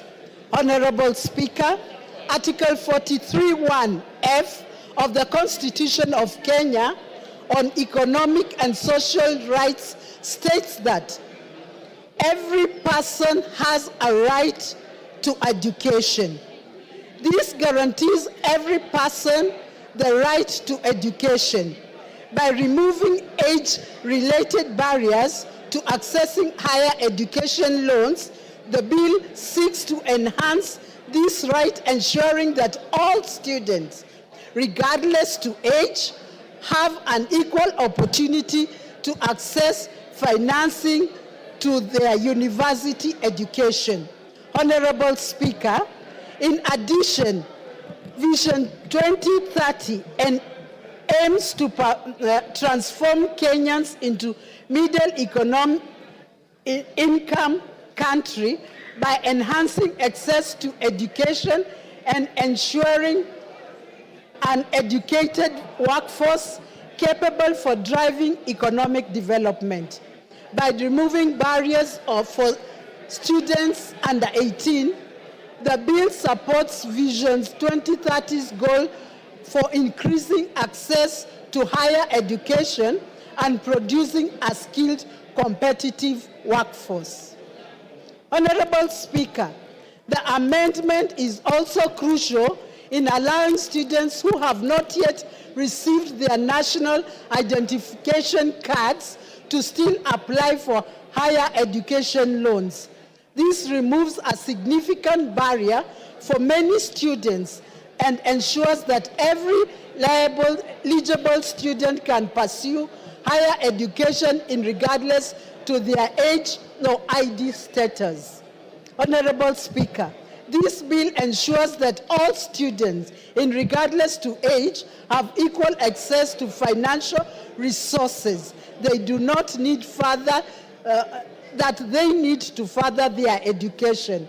It prevents an exclusion for young, bright students who may complete their studies earlier than expected. Honorable Speaker, it is worth noting that many students are excelling in their studies and completing secondary school before the age of 18 years. They should not be penalized for their academic success by being denied access to financial aid. This amendment will ensure that the system recognizes and supports their efforts. Honorable Speaker, moreover, the amendment strengthens HELB's mandate by adapting the policies to better service for changing educational landscape, ultimately enhancing the effectiveness and relevance of National Students Loans Program.